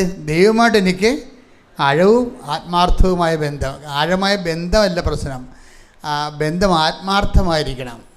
കർത്താവ്, നമ്മുടെ ലക്ഷ്യം എന്താണ്? കർത്താവ് നമ്മുടെ കൂടെ പ്രവർത്തിക്കണം. അതാണ് വിഷയം. ഇപ്പം ബ്രദർ പാടില്ല, എന്നാ പറഞ്ഞത്? ദൈവം നമുക്ക് അനുകൂലമെങ്കിൽ ആര് നമുക്ക് എന്ന് നിൽക്കും. അതാണ് സംഭവം. അതായത് നമ്മുടെ ഉദ്ദേശം എന്ന് പറയണത് കർത്താവ് നമ്മുടെ കൂടെ പ്രവർത്തിക്കണം.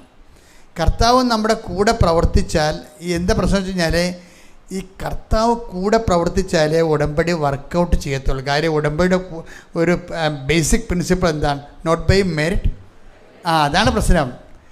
Not by merit but by grace. നിങ്ങളുടെ കഴിവ് കൊണ്ടല്ല, എൻ്റെ കൃപ കൊണ്ട്. അപ്പം ദൈവത്തിൻ്റെ കൃപ കൊണ്ട് ഇത് വർക്ക് ചെയ്യത്തുള്ളെങ്കിൽ നമ്മുടെ കഴിവിന് വലിയ പ്രാധാന്യം അവിടെ ഇല്ല, എൻ്റെ മെറിറ്റിന് വലിയ വിലയില്ല. അപ്പം പിന്നെ എന്താ പറയേണ്ടത്? ദൈവത്തിൻ്റെ കൃപയ്ക്കേ വിലയുള്ളൂ. ദൈവത്തിൻ്റെ കൃപയെന്ന് പറഞ്ഞാൽ എന്താണ്? കർത്താവ് നമ്മുടെ കൂടെ ഇറങ്ങി പ്രവർത്തിക്കുന്നതിനാണ് പറയണത്. അപ്പം നമ്മുടെ ചിന്ത എന്താണ്? കർത്താവ്, ഇനി ഞാൻ ഏകനല്ല. ഇപ്പോൾ ഈശോ ഉടമ്പടി എടുത്തപ്പോൾ എന്താ പറഞ്ഞത്? I will come with you wherever you go, അല്ലേ? ഒരു വാഗ്ദാനമാണ്. നീ എവിടെ പോയാലും ഞാൻ നിൻ്റെ കൂടെ ഉണ്ടാകും. അത് കർത്താവ് കൂടെ പ്രവർത്തിക്കുന്നതാണ്. അപ്പം കർത്താവ്, ഇപ്പം ഞാൻ ഒരു ഉദാഹരണം പറയട്ടെ. അതായത് നമ്മൾ ആദ്യം കണ്ട ആളിൻ്റെ പേരെന്നാ? അലീന. അലീനയുടെ പ്രശ്നം എന്താ? അലീനയുടെ പ്രശ്നം കർത്താവ് കൂടെ പ്രവർത്തിച്ച പ്രശ്നമാണ്. അലീനയുടെ വിഷയം എന്താ? അലീന ജർമ്മനി പോകുന്നു, മാസ്റ്റേഴ്സ് എടുക്കുന്നു. പക്ഷേ അവളുടെ വിദ്യാഭ്യാസത്തിൻ്റെ വിദ്യാഭ്യാസത്തിൻ്റെ വിസ കാലാവധി കഴിഞ്ഞു. അവളുടെ വിസ പുതുക്കി കിട്ടണില്ല. അവളുടെ പ്രശ്നം എന്താ? അവൾ തിരിച്ച് നാട്ടിൽ വരണം. നാട്ടിൽ വന്ന അവളുടെ പ്രശ്നം എന്താ? വിദ്യാഭ്യാസത്തിൻ്റെ ലോണിൻ്റെ പലിശ കൊടുക്കണം. അത് വീട് വിറ്റാലും തീരത്തില്ല. അപ്പോൾ അവൾ കുഴഞ്ഞ് വീണുപോയി. ആൾ ഭയങ്കര വിഷമത്തിലായി. അപ്പോൾ ആൾ ഉടമ്പടി എടുത്തിട്ട് അവിടെ നിന്ന് പോയത്. ആ ഉടമ്പടി തന്നെ അവിടെ ചെന്നെങ്കിലും ഇവളെ ഉടമ്പടിയിൽ നിന്ന് യാതൊരു കോംപ്രമൈസും ഇല്ല, അങ്ങ് നിൽക്കണം ഉടമ്പടി. അതാ വിഷയം. ഉടമ്പടി നിൽക്കുകയാണ് ആൾ. അപ്പോൾ എന്തിനാൾ എന്താ പറയുക? അങ്ങനെ പറയാൻ കാര്യം അവിടെ സാക്ഷ്യത്തെ പറയുന്നുണ്ട്. അവൾ വിസ പുതുക്കാൻ വേണ്ടി ആപ്ലിക്കേഷൻ കൊടുത്തു. വിസ പുതുക്കാൻ വേണ്ടി ആപ്ലിക്കേഷൻ കൊടുക്കുമ്പോൾ എന്തെല്ലാം വേണം? 3 കാര്യങ്ങൾ വേണം. എന്തൊക്കെയാണ് വേണ്ടത്? 13 ലക്ഷത്തിൻ്റെ ഫൈനാൻസ് ഡോക്യുമെൻ്റ് വേണം. 13 ലക്ഷം. ജർമ്മനി വിസ പുതുക്കി കിട്ടണമെങ്കിൽ നമ്മുടെ കയ്യിൽ 13 ലക്ഷം രൂപ വേണം. അതിൻ്റെ ഡോക്യുമെൻ്റ്, ബാങ്ക് ഡോക്യുമെൻ്റ് കൊടുക്കണം. പിന്നെ നമ്മൾക്ക് അവിടെ കണ്ടിന്യൂ ചെയ്യാൻ പറ്റിയ രീതിയിലുള്ള എക്സ്പീരിയൻസ് സർട്ടിഫിക്കറ്റ് വേണം. പിന്നെ ജോലിക്ക് നമ്മൾ കേപ്പബിളാണ്, കോമ്പറ്റൻ്റ് ആണെന്ന് കാണിക്കുന്ന ഡോക്യുമെൻ്റ് വേണം. അങ്ങനെ 3 ഡോക്യുമെൻ്റ് ഇവർക്ക് വേണം. ഇവിടെ കയ്യിൽ 0 ഡോക്യുമെൻ്റാണ്, ഒരു ഡോക്യുമെൻറ്റും ഇല്ല. കാരണം കയ്യിലില്ല. 13,000 രൂപ പോയിട്ട് 13 ലക്ഷം രൂപ പോയിട്ട് 13,000 രൂപ ഇല്ല. ഇവിടെ തിരിച്ചു പോരുകയാണ്. അപ്പോൾ അങ്ങനെ വരുന്ന സമയത്ത് കൊടുക്കാൻ ഡോക്യുമെൻറ്റുകളൊന്നുമില്ല. പിടിക്കാൻ ഡോക്യുമെൻ്റ് ഇല്ല എന്നെങ്കിലും അപ്പോൾ അവൾ പറയണത് എനിക്ക് ഒറ്റ ഡോക്യുമെൻ്റ് എൻ്റെ കയ്യിലുള്ളത്. എന്താണ്? ഉടമ്പടി. ഈ ആൾക്കാർക്ക് അപ്പോൾ ഇങ്ങനെയാണ് സംസാരിക്കണത്. നിങ്ങൾ ലോജിക്കാണെന്ന് പറഞ്ഞ് കൃപാസത്തെ ചില ആൾക്കാരെ കുറിച്ചിക്കുമായിരുന്നല്ല, ഇന്നത്തെ ലോജിക്കില്ലെന്ന്. ഇതിൻ്റെ ലോജിക്കുള്ളു. ഇതിൻ്റെ ലോജിക്ക് എന്താ? അവളുടെ കൈ ഇതിൻ്റെ ലോജിക്ക് നോക്കിയേ. അവളുടെ കയ്യിൽ 13 ലക്ഷം പോയിട്ട് 13,000 ബാങ്ക് റിസിപ്റ്റ് ഇല്ല, എക്സ്പീരിയൻസ് സർട്ടിഫിക്കറ്റ് ഇല്ല, എവിടെയാണ് ജോലി ചെയ്യേണ്ടതിനെക്കുറിച്ചൊരു ഐഡിയ ഇല്ല. അപ്പോൾ ഇത് അവർ ചോദിക്കണ ഒരു സാധനവും ഇവളുടെ കയ്യിലില്ല. ഇവളുടെ കയ്യിൽ ഇവിടെ പറഞ്ഞത് എൻ്റെ ആകപ്പാടെ എൻ്റെ കയ്യിലുള്ള ഡോക്യുമെൻ്റ് എന്ന് പറയണത് മാതാവുമായി ചെയ്ത ഉടമ്പടിയാണ്. അപ്പം അത് ആ കാര്യത്തിൽ അവൾ സ്ട്രോങ്ങാണ്. ആ കാര്യത്തിൽ ആ ഉടമ്പടി കറക്റ്റായിട്ട് വർക്ക് ചെയ്യുന്നുണ്ട് അവളുടെ പറഞ്ഞ് എനിക്ക് ഒത്തിരി കാശൊന്നും ഇല്ലാത്ത കാരണം ഞാൻ ഒത്തിരി ദാനധർമ്മങ്ങളൊന്നും ചെയ്തിട്ടില്ല, കൈ ഇല്ലാത്തതുകൊണ്ടാണ്. അപ്പം അതുകൊണ്ട് അതിൽ മാത്രമേ എനിക്ക് ഇത്തിരി കുറവ് വരാൻ സാധ്യതയുള്ളൂ. അപ്പം ഞാൻ പറഞ്ഞു, അമ്മേ എനിക്കുള്ള ആസ്തി എന്ന് പറഞ്ഞാൽ അമ്മയുടെ ഡോക്യുമെൻ്റ് മാത്രം, അമ്മയുടെ ഉടമ്പടി മാത്രമാണ്. അപ്പോഴേ ഇത് വെച്ച് വിസ പുതുക്കാൻ വേണ്ടി ആപ്ലിക്കേഷൻ വെച്ചിരിക്കുകയാണ്. അവൾ പറയണേ, അവൾ മാതാവിനോട് പറയും, എനിക്കൊരു 6 മാസം കൂടി പുതുക്കി തന്നാൽ മതി, ഞാൻ എവിടെയെങ്കിലും ഹോട്ടലിൽ നിന്നുള്ളതാണ്. ഇപ്പം പാത്രം കഴുകണമെങ്കിൽ എന്താ അവിടെ നമ്മൾ ചെല്ലുമ്പോൾ കറിഞ്ഞു, യൂറോപ്പിലൊക്കെ നമ്മൾ ചെല്ലുമ്പോൾ എല്ലാ മലയാളിയും നമ്മൾ നോക്കി ചിരിക്കും. അവരൊന്നും ചെയ്യേണ്ട ജോലി എന്നൊക്കെ പറയണത് എന്ത് ജോലിയും ചെയ്യാൻ. ഇവിടെ നിന്ന് ഇറങ്ങിയാൽ നമ്മൾ എല്ലാ ജോലിയും ചെയ്യും. കാര്യം ജോലിയെല്ലാം മഹത്വമുള്ളതാണല്ല. നമ്മൾ ഈ മലയാളത്തിൽ കാസ്റ്റ് സിസ്റ്റത്തിൽ കിടക്കുകയല്ലേ. ബ്രാഹ്മണൻ, ക്ഷത്രിയൻ, വൈശ്യൻ, ശൂദ്രൻ എന്നൊക്കെ പറഞ്ഞുകൊണ്ട് ജോലിയെ തന്നെ ശൂദ്രന്മാരുടെ പണിയാക്കി മാറ്റിയിരിക്കുന്നത് വൃത്തികെട്ട ഒരു സംസ്കാരത്തിൻ്റെ ഭാഗമായിട്ട് അതിൻ്റെ ബലിയാടുകളായിട്ട് തലമുറയായിട്ട് രാജ്യം ജീവിക്കുകയല്ലേ. അപ്പോൾ ഇതിന് ഒരു വിപ്ലവം ഇവിടെ ഏറ്റിട്ടില്ല. എത്ര വിപ്ലവങ്ങൾ വന്നു, അവസാനം വന്ന കമ്മ്യൂണിസം വരെ വന്നെങ്കിലും കാസ്റ്റ് സിസ്റ്റത്തിന് വല്ല കുഴപ്പമുണ്ടോ? അവരോട് കുഴപ്പമില്ല. ആ കാസ്റ്റ് സിസ്റ്റം, ആ ജനിതകമായിട്ടുള്ള ജാതി വ്യവസ്ഥ ഇപ്പോഴും വിടുപണി ചെയ്ത് മനുഷ്യനെ ജോലിക്കൊരു മാന്യത കൊടുത്തിട്ടില്ല ഇവിടെ. പക്ഷെ മലയാളി പുറത്തു പോയി കഴിയുമ്പോൾ ജോലിക്ക് മാന്യത കൊടുത്തിരിക്കുന്ന ജനങ്ങളെ കാണുമവൻ. സംസ്കാരം എന്താണ്, മൂല്യം എന്താണ്, ഈ ഉച്ചനീചത്വം ഇല്ലാത്തൊരു സമൂഹം എങ്ങനെയാണ് ജീവിക്കണമെന്ന് നമുക്ക് മനസ്സിലാകുമ്പോൾ മലയാളി എന്ത് ജോലിയും ചെയ്തോളൂ, ഒരു കുഴപ്പമില്ല. അപ്പോൾ അങ്ങനെ വരുമ്പോൾ ഇവൾ പറഞ്ഞ അമ്മ ഞാൻ എന്ത് ജോലിയും ചെയ്തോളാം, എനിക്കൊരു 6 മാസം. പക്ഷേ 6 മാസം പറയാൻ ഇവളുടെ അടുത്തൊന്നും ഇല്ലേ, ഒരു ഡോക്യുമെൻറ്റും ഇല്ല ഇവിടെ വെക്കാൻ പറ്റിയ. കാണുമ്പോൾ തന്നെ റിജക്റ്റായി കളയും. വിസ പ്രോസസ്സിംഗ് നിങ്ങൾ നോക്കിയാൽ ഭയങ്കര പാടാണ്. ഞാൻ ധ്യാനിപ്പിക്കാൻ പോയിട്ട് പോലും റിജക്റ്റായി പോയിട്ടുണ്ട്. എന്നാൽ ഈ പറഞ്ഞ പൈസ മുഴുവനും കെട്ടിവെച്ചിട്ട് പോലും റിജക്റ്റാകുകയാണ് വിസ. അപ്പോൾ അങ്ങനെ വരുമ്പോൾ എന്ത് ചെയ്യും? അതപ്പോൾ ഈ മറ്റുള്ളവർ അവിടെ താമസിക്കുന്ന ആൾക്കാരുടെ കാര്യം പറഞ്ഞ് ഞാൻ വിസിറ്റിങ്ങിൽ പോയിട്ടാണ് തിരിച്ചു വരുമ്പോഴാണ്, എന്നിട്ടാണ് ഇടയ്ക്ക് റിജക്റ്റാകണം ഈ വിഷയം. പിന്നെ കറക്റ്റ് ചെയ്ത് പ്രാർത്ഥിച്ച് കറക്റ്റ് ചെയ്താണ് ഈ പോണത്. അപ്പോൾ എന്നാ വിഷയം എന്ന് വെച്ച് കഴിഞ്ഞാൽ ഇങ്ങനെ ഒരു ലെഫ്റ്റ് ഇൻ ദി എയർ ആയിട്ടുള്ള പ്രതീതിയാണ്. അപ്പോൾ ഇവിടെ അമ്മയോട് പറയും, അമ്മയുടെ ഉടമ്പടി മാത്രമേ എനിക്ക് ആസ്തിയുള്ളൂ, ഡോക്യുമെൻ്റായിട്ടുള്ളൂ. അപ്പോൾ എനിക്കൊരു 6 മാസം തന്നാൽ മതി എന്ന് പറയും. അത് കിട്ടാൻ വകുപ്പില്ലാത്ത കൊണ്ട് അമ്മയടുത്ത് മാത്രമേ ഇവർക്ക് പറയാനുള്ളൂ. പക്ഷേ ഡേറ്റ് ആയപ്പോൾ ഇവളുടെ ഈ മോളുടെ അമ്മ, സ്വന്തം അമ്മ, അവരും കുറച്ച് പ്രെയറുള്ള ലേഡിയാണെന്ന് തോന്നുന്നു. അവർ ഇവളെ വിളിക്കും, എടി ഒന്ന് നോക്ക് കമ്പ്യൂട്ടർ, നീ പോസ്റ്റ് ബോക്സിൽ നോക്ക്, എന്തോ അവിടെ കിടപ്പുണ്ടല്ലോ എന്ന് പറയും. അതാണ് രസം. അലീനയുടെ അമ്മ വിളിക്കും, പോസ്റ്റ് ബോക്സ് നോക്ക്. അപ്പോൾ ഇവൾക്ക് നോക്കാൻ കഴിയില്ല, കാര്യം എന്താ, അവിടെ എന്തുണ്ടാകാനാണ്, ഒന്നും ഇല്ലല്ലോ. പക്ഷെ പോസ്റ്റ് ബോക്സ് നോക്കിയപ്പോൾ ഇവർക്ക് കത്ത് കിട്ടും. കത്ത് കിട്ടി, കത്ത് പൊട്ടിച്ച് നോക്കുമ്പോൾ 6 മാസമല്ല 2 കൊല്ലത്തെ വിസയാണ് ഇവൾക്ക് കൊടുത്തിരിക്കുന്നത്. ഞാനത് കണ്ടിട്ട് സത്യം ഞെട്ടിപ്പോയി. അവൾ പറഞ്ഞത് ശരിയല്ലേ അമ്മ, എൻ്റെ ഒരു ഡോക്യുമെൻറ്റും ഇല്ല, ഒരു 5 പൈസയും ഇല്ല, ഞാൻ ഒരു ഡോക്യുമെൻറ്റും ഇല്ലാതെയാണ് വിസയ്ക്ക് പറയണത്, നീയാണ് എൻ്റെ ഡോക്യുമെൻ്റ് എന്ന്. അപ്പോൾ എത്രയാണ്? 2 കൊല്ലത്തേക്ക് അപ്പോൾ ഇതാണ് നോട്ട് ബൈ മെറിറ്റ് എന്ന് പറയണത്. ഞാൻ നോട്ട് ബൈ മെറിറ്റ് പറഞ്ഞാൽ നിങ്ങളത് ചിലർക്ക് മനസ്സിലാവത്തില്ല. കാര്യം ഇത് നമ്മുടെ എല്ലാ ജീവിതത്തിലും നമ്മൾ ഏതെങ്കിലും സമയത്ത് ഈ നോട്ട് ബൈ മെറിറ്റ് വരും. നമ്മുടെ ജീവിതത്തിൽ ഏതെങ്കിലും കാര്യത്തിന് ഒരു മാസത്തിൽ നമ്മൾ ഡീല് ചെയ്യുന്ന വിഷയങ്ങൾ നോക്കിയാൽ ഏതെങ്കിലും ഒരു വിഷയത്തിനെങ്കിലും നോട്ട് ബൈ മെറിറ്റ് വരും. എന്താണ്? നമുക്ക് കഴിവില്ല, അത് ദൈവത്തിൻ്റെ കൃപയിൽ മാത്രം അധിഷ്ഠാനപ്പെടുത്തുകയാണ്. ഇപ്പം നമ്മളെന്താ ചെയ്യണത്? ഈ നോട്ട് ബൈ മെറിറ്റിൻ്റെ ബൈബിൾ പ്രൊവിഷൻ എടുത്തിട്ട് മദറിനെ അതിൻ്റെ അകത്ത് കക്ഷിയാക്കും. എന്നിട്ട് നമ്മളെന്ത് ചെയ്യും? ദൈവത്തിനെ നമ്മുടെ ഭാഗത്താക്കാൻ വേണ്ടി ദൈവത്തിനെ ഭാഗത്താക്കാൻ വേണ്ടി ബൈബിൾ വെളിപ്പെടുത്തിയിരിക്കുന്ന എല്ലാ കാര്യവും നമ്മൾ ചെയ്യും. അതിൽ ഏറ്റവും സ്പീഡുള്ള കാര്യം എന്താണ്? പ്രേക്ഷിത പ്രവർത്തനമാണ്. ഡാർലി മിസ് ചെയ്തിരിക്കണത് എന്താണത്?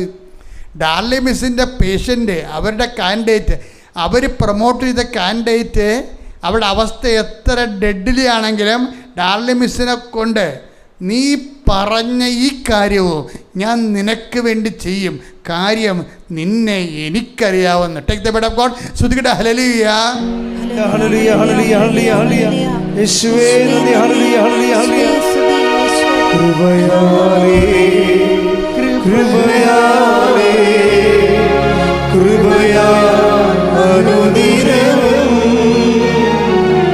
കൃപയാലേ കൃപയാലേ കൃപയാൽ അനുദിനവും. പുറപ്പാട് 33:17. ഇതൊന്ന് കുറിച്ച് വെക്കണേ. പുറപ്പാട് 33:17. ആ, കർത്താവ് മോശയോട് പറഞ്ഞു, നീ ആവശ്യപ്പെട്ട ഈ കാര്യവും ഞാൻ ചെയ്യും. എന്തെന്നാൽ നീ എന്റെ പ്രീതി നേടിയിരിക്കുന്നു. നിന്നെ എനിക്ക് നന്നായി അറിയാം. നീ ലോക ഉടായിപ്പാണ്. അതാണ് ഈ പ്രശ്നം. പല ആൾക്കാരുടെ മുഖത്ത് നോക്കുമ്പോൾ ദൈവം പറയും, നിന്നെ എനിക്ക് നന്നായി അറിയാം, നീ ലോക ഉടായിപ്പാണെന്ന്. അത് നീ മാറ്റിയെടുക്കണം. നിങ്ങളെന്താ വിചാരിക്കണം? 90 ദിവസമല്ലേ, 90 ദിവസം കഴിയുമ്പോൾ പിന്നെ കുടിക്കാൻ വരിക്കാൻ ചെയ്യാമില്ല എന്ന് പറയുമ്പോൾ അതാണ് അവിടെ വെച്ചാൽ എല്ലാം തീർന്നു പരിപാടി. 90 ദിവസമല്ലേ, 90 ദിവസം കഴിയുമ്പോൾ പിന്നെ കുടിക്കാൻ വരിക്കാൻ എന്തെങ്കിലും ചെയ്യാമില്ല എന്ന് പറയും. എന്ന് വെച്ചാൽ എന്താ, ഒരു കാര്യം സാധിക്കാൻ വേണ്ടി ദൈവത്തെ നല്ല പിള്ള ചമഞ്ഞ് നിൽക്കാവുന്നതായി പറയണതേ. എന്തൊരു നോൺസെൻസാണ്. നിന്നെ എനിക്ക് നല്ലവണ്ണം അറിയാം, നീ ലോക ഉടായിപ്പാണെന്ന്. അതാണ് വിഷയം. ആ ഒരു ചീത്തപ്പേര് നിങ്ങൾ ദൈവത്തിൽ നിന്ന് മാറ്റിയെടുക്കണം. അത് മോസസിനോട് പറഞ്ഞ പോലെ ദൈവം നിന്നോട് പറയണം, നീ പറഞ്ഞ കാര്യം ഞാൻ ചെയ്യും. കാര്യം എന്താണ്? നിന്നെ എനിക്ക് നന്നായി അറിയാം. അതാണ് കർത്താവ് കൂടെ പ്രവർത്തിക്കുന്നതിൻ്റെ പ്രശ്നം. ഒരാളെക്കുറിച്ച് ദൈവം നന്നായിട്ട് മനസ്സിലാക്കിയാൽ പിന്നെ കർത്താവ് നമ്മുടെ കൂടെ നിന്ന് മാറത്തില്ല. പിന്നെ നമ്മളല്ല പ്രവർത്തിക്കണത്, നമ്മളല്ല പ്രവർത്തിക്കണത്. അതെപ്പോഴും നമ്മൾ എൻ്റെ മക്കൾ വിചാരിക്കണം. ഈ 14 യോഹന്നാന്റെ സുവിശേഷം ശ്രുതിക്കട്ടെ.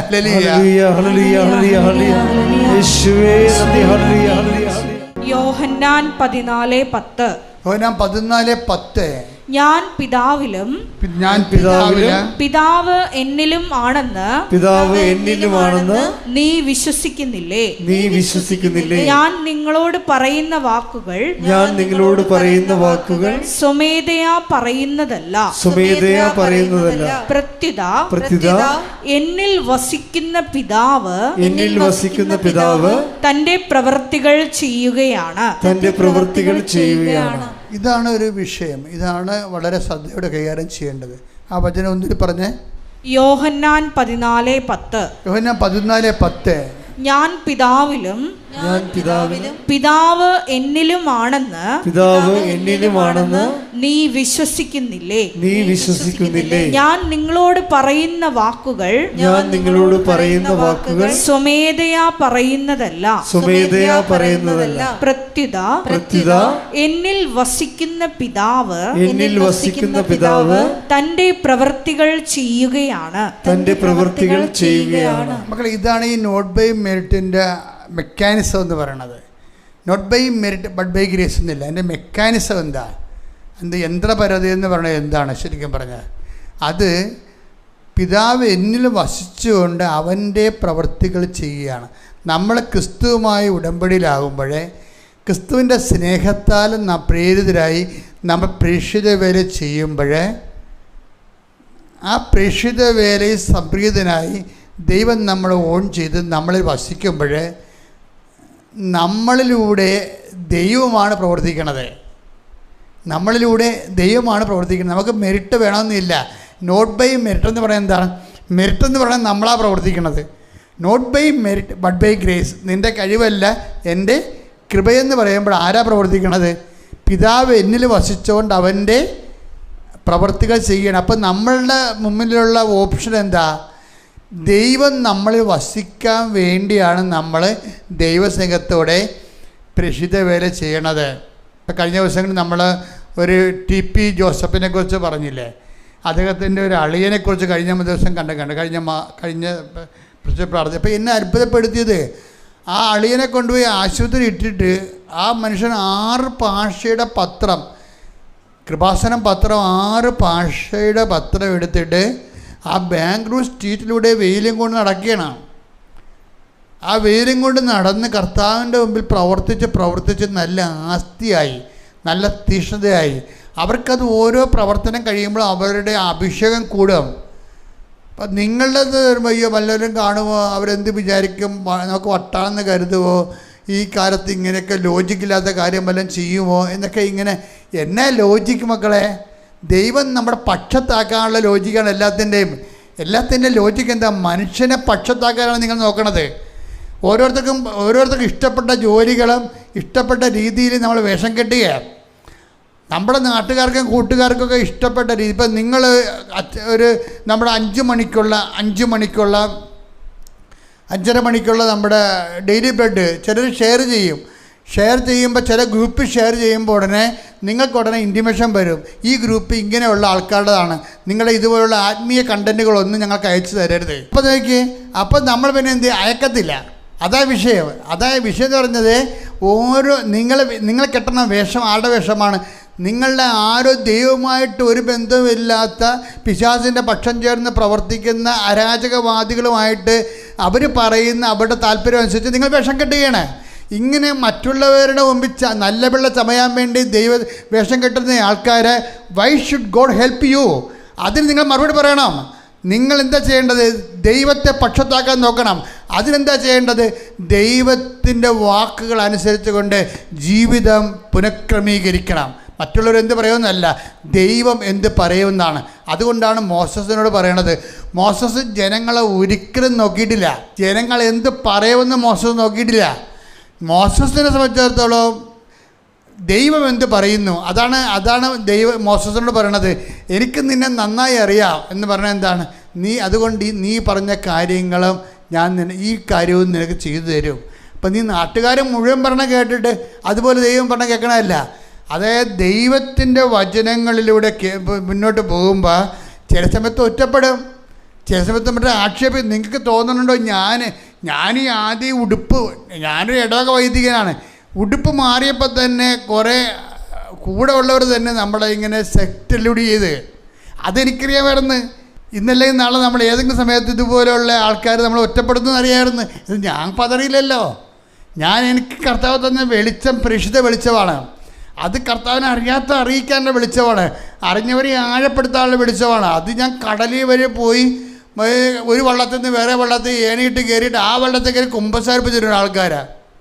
അപ്പോൾ ആൾക്കാർ ചോദിക്കും, ഇവർ പള്ളി വരത്തില്ലേ? കൊള്ളാം. ചില മനുഷ്യർ നമ്മൾ അവിടെ ഇട്ട് പിടിച്ചാൽ കിട്ടി, അല്ലെങ്കിൽ പിന്നെ വരത്തില്ല. നമുക്ക് അവരോടുള്ള കമ്മിറ്റ്മെൻറ്റ്, ദൈവത്തോടെ കമ്മിറ്റ്മെൻറ്റ്. ഇങ്ങനെ കുറേ നാൾ ജീവിച്ച് കഴിയുമ്പോൾ ദൈവം പറയും, എനിക്ക് നിന്നെ അറിയാമെന്ന് പറയും. അതാണ് വിഷയം. അതെപ്പോഴും നമ്മൾ ശ്രദ്ധിക്കണം. ദൈവത്തിൻ്റെ മുമ്പിൽ ഒരു മനുഷ്യന് കിട്ടാവുന്ന ഏറ്റവും വലിയ സർട്ടിഫിക്കറ്റ് അതാണ്. ഏറ്റവും വലിയ ഉടമ്പടിയിലൂടെ നമുക്ക് നേടിയെടുക്കാവുന്ന ഏറ്റവും വലിയ സർട്ടിഫിക്കറ്റാണത്. എന്താണ്? എനിക്ക് നിന്നെ അറിയാം. അതുകൊണ്ട് നീ പറഞ്ഞ ഈ കാര്യം, അത് എന്ത് ബുദ്ധിമുട്ടുള്ള കാര്യമായാലും ശരി, നിൻ്റെ ഡോക്യുമെൻ്റ് ഒന്നുമില്ലെങ്കിലും ഞാൻ വിചാരിച്ച നീ ജർമ്മനിയിൽ ജോലി ചെയ്യും. എൻ്റെ മക്കളെ, ദൈവം നിന്നെ വിചാരിക്കണം. ദൈവത്തെ കൊണ്ട് വിചാരിപ്പിക്കാൻ വേണ്ടി സത്യസന്ധമായ ഉടമ്പടിയോട് പ്രതിബദ്ധതരായ മാതാവിൻ്റെ മധ്യസ്ഥതരായി ഞാൻ നിങ്ങളെ സമർപ്പിക്കണത്. ശ്രുതിക്കട്ടെ, ഹല്ലേലൂയ.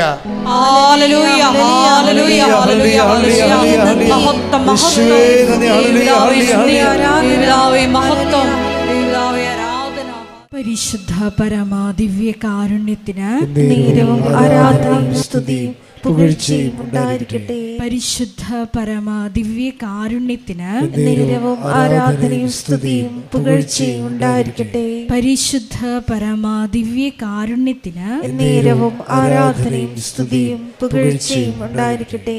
നമുക്കെല്ലാവർക്കും കൃപാസനം പ്രത്യക്ഷീകരണ മധ്യസ്ഥ പ്രാർത്ഥന ഏറ്റുചൊല്ലി പ്രാർത്ഥിക്കാം. അമ്മേ പരിശുദ്ധ അമ്മേ, അമ്മേ പരിശുദ്ധ അമ്മേ, ദൈവമാതാവേ, ദൈവമാതാവേ, കൃപാസനത്തിലൂടെ ഞങ്ങൾക്കും ഞങ്ങളുടെ ദേശത്തിനും അമ്മ മധ്യസ്ഥം തേടി തന്ന എല്ലാ അനുഗ്രഹങ്ങൾക്കും കൃപകൾക്കും ഞങ്ങളിപ്പോൾ ഹൃദയം നിറഞ്ഞ നന്ദി പറയുന്നു. സ്തുതിച്ചു പ്രാർത്ഥിക്കാം. ഹല്ലേലൂയ, ഹല്ലേലൂയ. നാളിതുവരെ ഞങ്ങൾക്ക് ലഭിച്ച എല്ലാ കൃപകൾക്കും അനുഗ്രഹങ്ങൾക്കും നന്ദി പറയുന്നു. ഹല്ലേലൂയ, ഹല്ലേലൂയ. മഹത്വം, മഹത്വം, ആരാധന, ആരാധന. ദൈവപിതാവേ നന്ദി, പിതാവേ മഹത്വം, ദൈവപിതാവേ ആരാധന.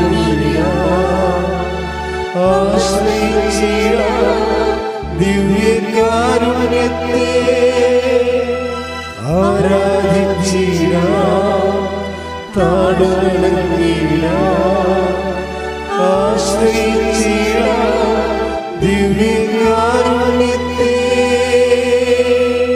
പരിശുദ്ധ പരമ ദിവ്യ കാരുണ്യത്തിന് ആരാധനയും സ്തുതിയും പുകഴ്ചയും ഉണ്ടായിരിക്കട്ടെ. പരിശുദ്ധ പരമ ദിവ്യ കാരുണ്യത്തിന് ആരാധനയും സ്തുതിയും പുകഴ്ചയും ഉണ്ടായിരിക്കട്ടെ. പരിശുദ്ധ പരമ ദിവ്യ കാരുണ്യത്തിന് ആരാധനയും സ്തുതിയും പുകഴ്ചയും ഉണ്ടായിരിക്കട്ടെ. അമ്മേ പരിശുദ്ധ അമ്മേ, അമ്മേ പരിശുദ്ധ അമ്മേ, ദൈവമാതാവേ, ദൈവമാതാവേ, 2004 ഡിസംബർ 7-ാം തീയതി ഉച്ച കഴിഞ്ഞ് 2:30 കൃപാസനത്തിൽ സംഭവിച്ച അമ്മയുടെ പ്രത്യക്ഷപ്പെടലിനെ കുറിച്ച് തിരുസഭയ്ക്ക് സമർപ്പിച്ചിരിക്കുന്ന പഠനരേഖകളുടെ മേൽ വസ്തുനിഷ്ഠവും ദൈവശാസ്ത്ര വിധി പ്രകാരമുള്ളതുമായ അന്വേഷണ പഠനങ്ങൾ നടത്തി ആ പ്രത്യക്ഷപ്പെടലിലൂടെ പ്രകടമായ ദൈവമാതാവിന്റെ പ്രത്യേക കരുതലും സംരക്ഷണവും വെളിപ്പെടുത്തുന്ന പീഡിതരുടെ ആശ്വാസവും പ്രവാചകന്മാരുടെ രാജ്ഞിയും വാഗ്ദാനത്തിന്റെ പേടകവും പ്രപഞ്ച പ്രകൃതിയുടെ മാതാവുമായ പരിശുദ്ധമ്മയുടെ ഭക്തി തിരുസഭയിൽ കൂടുതൽ പ്രചരിച്ച് ജീവിതത്തിന്റെ ദുരിത ദുരന്ത അവസ്ഥകളിൽ അകപ്പെട്ട് കഴിയുന്ന അനേകായിരം മക്കൾക്ക് ദൈവത്തിന്റെ സാന്നിധ്യവും സന്ധിപ്പും കൂടുതൽ അനുഭവിക്കുക വഴി ആത്മീയ വിശുദ്ധിയും ദൈവശക്തിയും കൈവരിക്കുവാൻ ഞങ്ങളുടെ കുടുംബങ്ങളെ ഇടയാക്കണമേ. സ്തുതിച്ചു പ്രാർത്ഥിക്കാം. ഹല്ലേലൂയ, ഹല്ലേലൂയ, ഹല്ലേലൂയ. ദിവ്യകാരുണ്യനാഥ, മരിയൻ ഉടമ്പടിയെടുത്ത് പ്രാർത്ഥിക്കുന്ന ഞങ്ങളുടെ കുടുംബങ്ങളെ വിശുദ്ധീകരിക്കണമേ എന്ന് പ്രാർത്ഥിക്കുന്നു, ശക്തീകരിക്കണമേ എന്ന് പ്രാർത്ഥിക്കുന്നു, ആത്മാവാൽ വഴി നടത്തണമേ എന്ന് പ്രാർത്ഥിക്കുന്നു, വലിയ വലിയ സാക്ഷികളാക്കി ഉയർത്തണമേ എന്ന് പ്രാർത്ഥിക്കുന്നു. Hallelujah, hallelujah. ദൈവപിതാവേ നന്ദി, ദൈവപിതാവേ മഹത്വം, ദൈവപിതാവേ ആരാധന.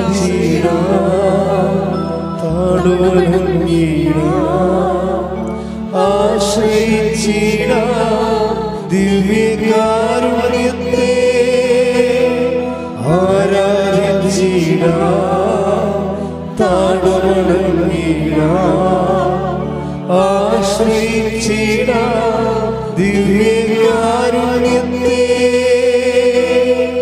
പരിശുദ്ധ പരമ ദിവ്യ കാരുണ്യത്തിന് ആരാധനയും സ്തുതിയും പുകഴ്ചയും ഉണ്ടായിരിക്കട്ടെ. പരിശുദ്ധ പരമ ദിവ്യ കാരുണ്യത്തിന് ആരാധനയും സ്തുതിയും പുകഴ്ചയും ഉണ്ടായിരിക്കട്ടെ. പരിശുദ്ധ പരമ ദിവ്യ കാരുണ്യത്തിന് നേരവും ആരാധനയും സ്തുതിയും പുകഴ്ചയും ഉണ്ടായിരിക്കട്ടെ. അമ്മേ പരിശുദ്ധ അമ്മേ, അമ്മേ പരിശുദ്ധ അമ്മേ, ഭൂസ്വർലോകങ്ങളുടെ രാജ്ഞിയായ അങ്ങേയ്ക്ക് ഭൗമ സംരക്ഷണത്തിനായി പ്രപഞ്ച പ്രകൃതിയെ തന്നെ തിരുസഭ പ്രതിഷ്ഠിക്കുവാൻ ഈ പ്രത്യക്ഷീകരണം വഴി ഇടയാക്കണമേ. പരിശുദ്ധ അമ്മേ, ജപമാല മാതാവേ, സകല കൃപാസനം പ്രാർത്ഥനകളോടും ചേർത്ത് ഞങ്ങളിപ്പോൾ പ്രാർത്ഥിക്കുന്ന ഈ സമൂഹത്തിന്റെ പ്രത്യേക നിയോഗങ്ങളും മൗനമായിട്ട് നമ്മുടെ വ്യക്തിപരമായ പ്രാർത്ഥനാ വിഷയങ്ങളും സമാനമായിട്ടുള്ള ജീവിത ദുരിതങ്ങളിലൂടെ കടന്നു പോകുന്ന മക്കളെയും കൃപാസനത്തിൽ ജീവനോടെ പ്രത്യക്ഷയായ ദൈവമാതാവിൻ്റെ മധ്യസ്ഥയിൽ ദിവ്യകാരുണ്യ സന്നിധിയിൽ സമർപ്പിച്ച് നമുക്കൊരു നിമിഷം പ്രാർത്ഥിക്കാം.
അമ്മയുടെ പ്രത്യക്ഷീകരണത്തിന്റെ ഈ അനുഗ്രഹവേളയിൽ ഞങ്ങൾക്ക് സാധിച്ചു തരുവാൻ കനിയണമേ.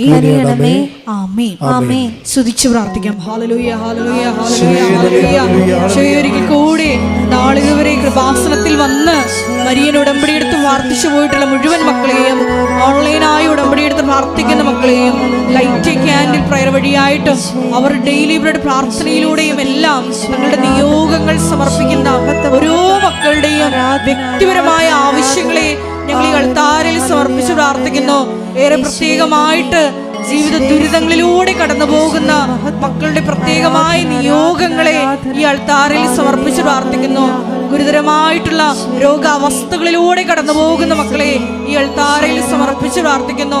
കടഭാരത്താൽ വലയുന്നവരെയും, ജോലിയില്ലാതെ വിഷമിക്കുന്നവരെയും, വിവാഹബന്ധം പിരിഞ്ഞു നിൽക്കുന്നവരെയും, മക്കളില്ലാതെ വിഷമിക്കുന്ന ദമ്പതികളെയും, കുഞ്ഞുങ്ങൾ മക്കളെയും പ്രത്യേകമായിട്ട് സമർപ്പിച്ച് പ്രാർത്ഥിക്കുന്നു. ഇതിന്റെ ശക്തി എല്ലാ മേഖലകളിലും ഈ ആരാധനയുടെ യോഗ്യതയാൽ പ്രകടമാക്കണമേ എന്ന് പ്രാർത്ഥിക്കുന്നു. കൃപാസനത്തിൽ നടന്ന പരിശുദ്ധ അമ്മയുടെ പ്രത്യക്ഷീകരണ സ്ഥിരീകരണത്തിനായി മക്കളുടെ നിയോഗങ്ങളെ ഏറ്റെടുക്കണമേ എന്ന് പ്രാർത്ഥിക്കുന്നു. ഹല്ലേലൂയ, ഹല്ലേലൂയ, ഹല്ലേലൂയ. മഹത്വം, മഹത്വം, ആരാധന, ആരാധന. ഹല്ലേലൂയ, ഹല്ലേലൂയ, ഹല്ലേലൂയ. നമുക്ക് എല്ലാവർക്കും എഴുന്നേറ്റ് നിന്നുകൊണ്ട് കരങ്ങളടിച്ചുകൊണ്ട് ദൈവസ്നേഹത്തോടെ സന്തോഷത്തോടെ ദൈവത്തെ മഹത്വപ്പെടുത്തി ഗായക സംഘത്തോട് ചേർന്നുകൊണ്ട് പാടി പ്രാർത്ഥിക്കാം.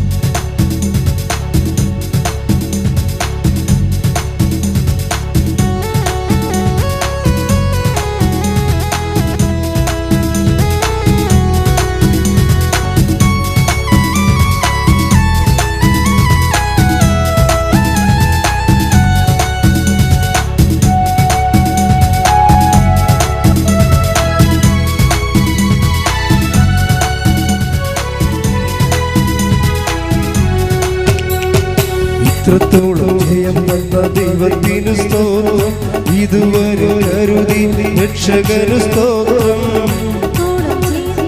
ദൈവത്തിനു സ്തോത്രം, ഇതുവരെ കരുതി രക്ഷകനു സ്തോത്രം. ഇനിയും കൃപ തോന്നി കരുതിടണേ, ഇനിയും നടത്തണേ തിരുഹിതം.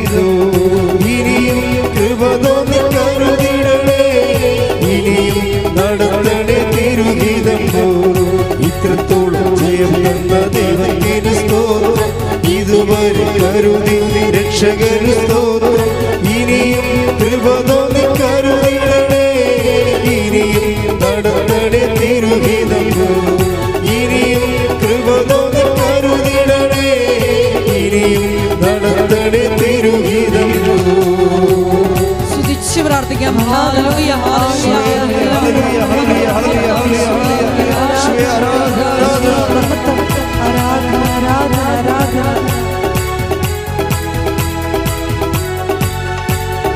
ഇന്നതല്ലതാ ദൈവം നമ്മെ നിർത്തിയതാ, നേടിയതല്ല ദൈവമെല്ലാം തന്നതല്ലേ.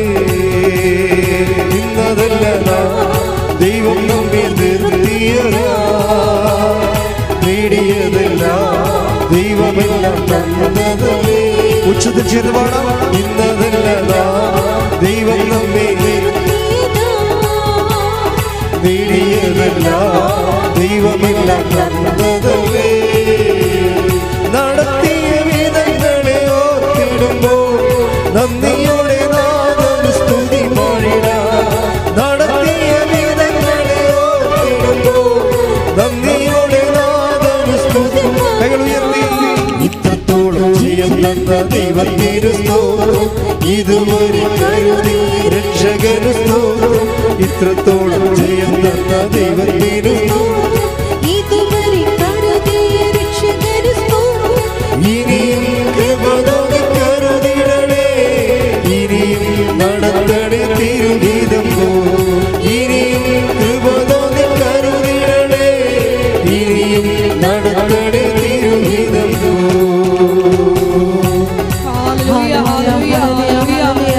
കൃപാസനത്തിന്റെ എല്ലാ നിർമ്മാണ പ്രവർത്തനങ്ങളെയും പ്രത്യേകമായിട്ട് സമർപ്പിച്ചു പ്രാർത്ഥിക്കുന്നു.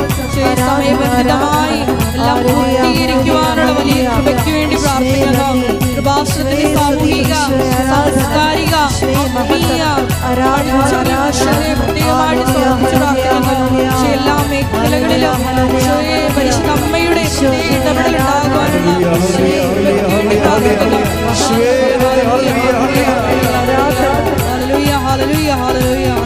ഹല്ലേലൂയ ഹല്ലേലൂയ ഹല്ലേലൂയ ഹല്ലേലൂയ യേശുവേ ആരാധന യേശുവേ നന്ദി മഹത്വം മഹത്വം മഹത്വം മഹത്വം.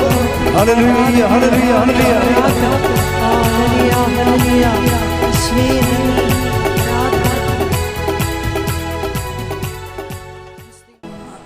വചനത്തിൻ്റെ അഭിഷേകത്തിൻ്റെ ശക്തിയുടെ നിമിഷങ്ങളാണ്.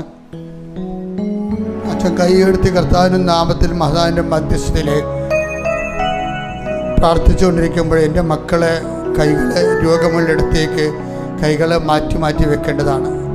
ഇവിടെ തീർത്ഥാടനത്തിൽ പ്രാർത്ഥിക്കുന്നവരും ഉടമ്പടി ഓൺലൈനിൽ പ്രാർത്ഥിക്കുന്നവരും അച്ഛൻ്റെ ഈ അഭിഷേക പ്രാർത്ഥനയുടെ സമയം, വിടുതലിൻ്റെ രോഗസൗഖ്യ പ്രാർത്ഥനയുടെ സമയം നിങ്ങളുടെ ഓരോ രോഗമുള്ളിടത്തേക്ക് കൈകൾ മാറ്റി മാറ്റി വെച്ച് പ്രാർത്ഥിച്ചുകൊണ്ടിരിക്കണം. ആർക്കെങ്കിലും സ്തുതിപ്പറിയാതെ സ്തുതിച്ചുകൊണ്ടിരിക്കണം. അല്ലെങ്കിൽ നിങ്ങൾ വിശ്വാസപ്രമാണം ചൊല്ലിക്കൊണ്ടിരിക്കണം. വിശ്വാസപ്രമാണം അറിയാൻ പാടാത്ത സ്തുതിച്ചുകൊണ്ടിരിക്കണം. സ്തുതിക്കട്ടെ സ്തുതിക്കട്ടെ. ഹല്ലേലൂയ ഹല്ലേലൂയ ഹല്ലേലൂയ ഹല്ലേലൂയ ഹല്ലേലൂയ ആരാധന. ഹല്ലേലൂയ മഹത്വം മഹത്വം ആരാധന ആരാധന. ഹല്ലേലൂയ ഹല്ലേലൂയ യേശുവേ നന്ദി യേശുവേ ആരാധന. ഹല്ലേലൂയ ഹല്ലേലൂയ ഹല്ലേലൂയ ഹല്ലേലൂയ. എൻ്റെ മക്കളെ രോഗമുള്ളിടത്തേക്ക് കൈകളിനെ മാറ്റി മാറ്റി വെച്ചുകൊണ്ട് പ്രാർത്ഥിക്കണം. ആദ്യം നിങ്ങളുടെ കൈകൾ കർത്താവിൻ്റെ ദിവസത്തിലേക്ക് ഉയർത്തുക. അച്ഛനോട് ചേർന്ന് പ്രാർത്ഥിക്കുക. കർത്താവായ ദൈവമേ, കർത്താവായ ദൈവമേ, എൻ്റെ ശരീരത്തിൻ്റെ രോഗം ഉള്ളിടത്തേക്ക് എൻ്റെ കൈകള് ഞാൻ മാറ്റി മാറ്റി വെക്കുമ്പോൾ നിന്റെ വലതുകരം ആണിപ്പെടുതാർന്ന അത്ഭുതകരം അടിപ്പിണർ പോലെ അക്കാലം പോലെ ദൈവത്തിന്റെ സൗഖ്യശക്തി എന്നിലേക്ക് ആവശ്യിക്കട്ടെ. എന്റെ ആന്തരിക രോഗങ്ങള്, മൂത്രത്തിൽ കല്ലുകള്, പാൻക്രിയാസ് രോഗങ്ങള്, തലവേദനകള്, തൈറോയ്ഡ് രോഗങ്ങള്, ടോൺസിൽ രോഗങ്ങള്, ആന്തരിക അവയവങ്ങളിലെ ക്യാൻസർ രോഗങ്ങള്, കണ്ണിന്റെ കാഴ്ചക്കുറവ്, സ്പോണ്ടിലോസിസ് രോഗങ്ങള്, നടുവലിന്റെ രോഗങ്ങള്, ഇടുപ്പലിന്റെ രോഗങ്ങള്, വാതരോഗങ്ങള്, പിസ്തുര രോഗങ്ങള്, PCOD രോഗങ്ങള്, ഗർഭാശയ രോഗങ്ങള്, യേശുവിന്റെ നാമത്തിലെ, യേശുവിന്റെ നാമത്തിലെ, യേശുവിന്റെ നാമത്തിലെ ജീവനോടെ പ്രത്യക്ഷപ്പെട്ട മാതാവിന്റെ മധ്യസ്ഥതയിലെ യേശു നാമത്തിലെ, യേശു നാമത്തിലെ, യേശു നാമത്തിലെ മാർഗരോഗങ്ങള്, മാർഗരോഗങ്ങള്, വ്യക്തികളെ ഇപ്പോഴേ യേശു നാമത്തില് മാറിപ്പോകട്ടെ. ശ്രദ്ധിക്കട്ടെ.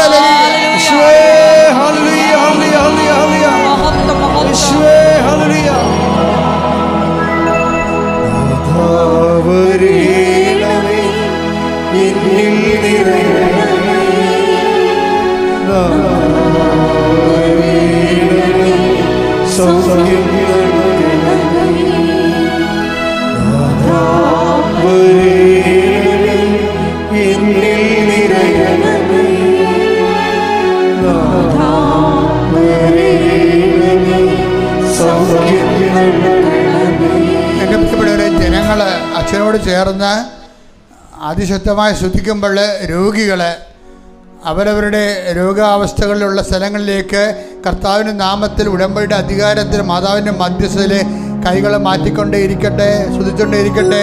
കർത്താവ് നിങ്ങളെ സ്പർശിക്കുന്ന സമയമാണ്, കർത്താവ് നിങ്ങളെ ശ്രദ്ധിക്കുന്ന സമയമാണ്, രോഗങ്ങൾ മാറുന്ന സമയമാണ്. നിങ്ങൾക്ക് സാക്ഷ്യം പറയാൻ കഴിയും. ശ്രദ്ധിക്കട്ടെ. ഹല്ലേലൂയ, ഹല്ലേലൂയ, ഹല്ലേലൂയ, ഹല്ലേലൂയ, ഹല്ലേലൂയ, ഹല്ലേലൂയ. മഹത്വം, മഹത്വം, ആരാധന, ആരാധന. ഹല്ലേലൂയ, ഹല്ലേലൂയ. യേശുവേ നന്ദി, യേശുവേ ആരാധന. ഹല്ലേലൂയ, ഹല്ലേലൂയ, ഹല്ലേലൂയ. മഹത്വം, മഹത്വം, ആരാധന, ആരാധന. ഹല്ലേലൂയ, ഹല്ലേലൂയ, ഹല്ലേലൂയ. യേശുവേ ആരാധന. ഹല്ലേലൂയ, ഹല്ലേലൂയ. മഹത്വം, മഹത്വം, ആരാധന, ആരാധന. ഹല്ലേലൂയ. എൻ്റെ പ്രിയപ്പെട്ടവരെ, ജോലിയില്ലാത്തവരെ, എൻ്റെ മക്കളെ, കർത്താവ് അനുഗ്രഹിക്കുന്ന സമയമാണ്. നിങ്ങൾ ഇന്ന് കാണുന്ന ഈജിപ്തുകാരെ നാളെ കാണത്തില്ലെന്ന് പറയുന്നത് പോലെ തന്നെയാണ് നിങ്ങളെ വേദനിപ്പിക്കുകയും സങ്കടപ്പെടുത്തുകയും ചെയ്യുന്ന വ്യക്തികൾ, വിഷയങ്ങൾ നാളെ നിങ്ങളുടെ ജീവിതത്തിൽ നിന്ന് വിട്ട് കാണാൻ പറ്റാത്ത രീതിയിൽ ഇന്ന് ഈ അൾത്താരയിൽ വെച്ച് മാതാവിൻ്റെ മധ്യസ്ഥ യേശുവിൻ്റെ നാമത്തിൽ വിട്ടുമാറുന്ന വലിയ ദൈവിക നിമിഷമാണ്. ഇടിമുഴക്കം പോലെ ശ്രദ്ധിക്കട്ടെ, ശ്രദ്ധിക്കട്ടെ. ഹല്ലേലൂയ, ഹല്ലേലൂയ. മഹത്വം, മഹത്വം, ആരാധന, ആരാധന. ദൈവപിതാവേ നന്ദി, ദൈവപിതാവേ മഹത്വം, ദൈവപിതാവേ ആരാധന. ഹല്ലേലൂയ, ഹല്ലേലൂയ. യേശുവേ നന്ദി. ജോലിയില്ലാത്തവരെ, വീടില്ലാത്തവരെ, വീട് പൊളിച്ചു മാറ്റപ്പെട്ടിട്ട് വർഷത്തിനു മുമ്പ് ചെയ്യാൻ പറ്റാതെ കുടുങ്ങി കിടക്കണവരെ, ജപ്തി നടപടിയെ നേരിടുന്നവരെ, കിട്ടാനുള്ള പൈസ കിട്ടാത്ത രീതിയിൽ തടസ്സം വന്നിട്ടുള്ളത് മാറുന്നതിന് വേണ്ടി പ്രാർത്ഥിക്കുന്ന സമയമാണ്. ജീവിതമാർഗം മുട്ടിയവരെ, ഒരു ജീവിതമാർഗം ചെയ്യാൻ വേണ്ടി ഉദ്യമിക്കുന്നവരെ, ചെയ്തുകൊണ്ടിരിക്കുന്ന ജീവിതമാർഗത്തിൽ വരുമാനമില്ലാതെ വിഷമിക്കുന്നവരെ, വിവാഹം താമസിക്കുന്നവരെ, മക്കളെ ഇല്ലാത്തവര്, പല മക്കളും ലഹരി പദാർത്ഥങ്ങൾക്ക് അടിമപ്പെട്ടിരിക്കുന്നവരെ, ജയിലിലായിരിക്കുന്നവരെ, പലതരത്തിലുള്ള വേദനകളിലും ഭാരങ്ങളിലും പെട്ട് കേസിലായിരിക്കുന്നവരെ, ജീവിത പങ്കാളിയുമായിട്ട് അകത്ത് താമസിക്കുന്നവരെ, കോടതി കേസ് കിടക്കുന്നവരെ, അവരെല്ലാവരും പരിശുദ്ധ ദേവമാതാവിനെ മധ്യസ്ഥനെ ഏൽപ്പിച്ചുകൊണ്ട് പ്രാർത്ഥിക്കണം. ശ്രദ്ധിക്കട്ടെ. ഹല്ലേലൂയ, ഹല്ലേലൂയ, ഹല്ലേലൂയ, ഹല്ലേലൂയ. മഹത്വം, മഹത്വം. വിശുദ്ധ പൗരോഹിത്യത്തെ മഹത്വപ്പെടുത്തണമേ. സഭയിലുള്ള സാന്നിധ്യം പ്രകടമാക്കണമേ. ജീവിക്കാനുള്ള മാർഗം തടഞ്ഞു പോയവര്, പലതരത്തിലുള്ള മാനസിക വിഷമങ്ങൾ, സംരംഭങ്ങൾ, സംഘർഷങ്ങൾ, ഡിപ്രഷൻ രോഗങ്ങൾ, മാനസിക രോഗങ്ങൾ, സമാധാനം ഇല്ലാത്തവ, പലതരത്തിൽ ഒരു തടസ്സങ്ങൾ വന്നിട്ട് എന്തുകൊണ്ട് എങ്ങനെ നീക്കാൻ കഴിയുമെന്ന് അറിയാൻ പറ്റാതെ വേദനിക്കുന്ന ഈശോ, അവർ ഈ നിമിഷം എല്ലാ തരത്തിലുള്ള ഭയങ്ങളിൽ നിന്ന് യേശുവിന്റെ നാമത്തിൽ കെട്ടുകൾ അഴിയട്ടെ. മഹത്വം, മഹത്വം, ആരാധന, ആരാധന. ഹല്ലേലൂയ, ഹല്ലേലൂയ.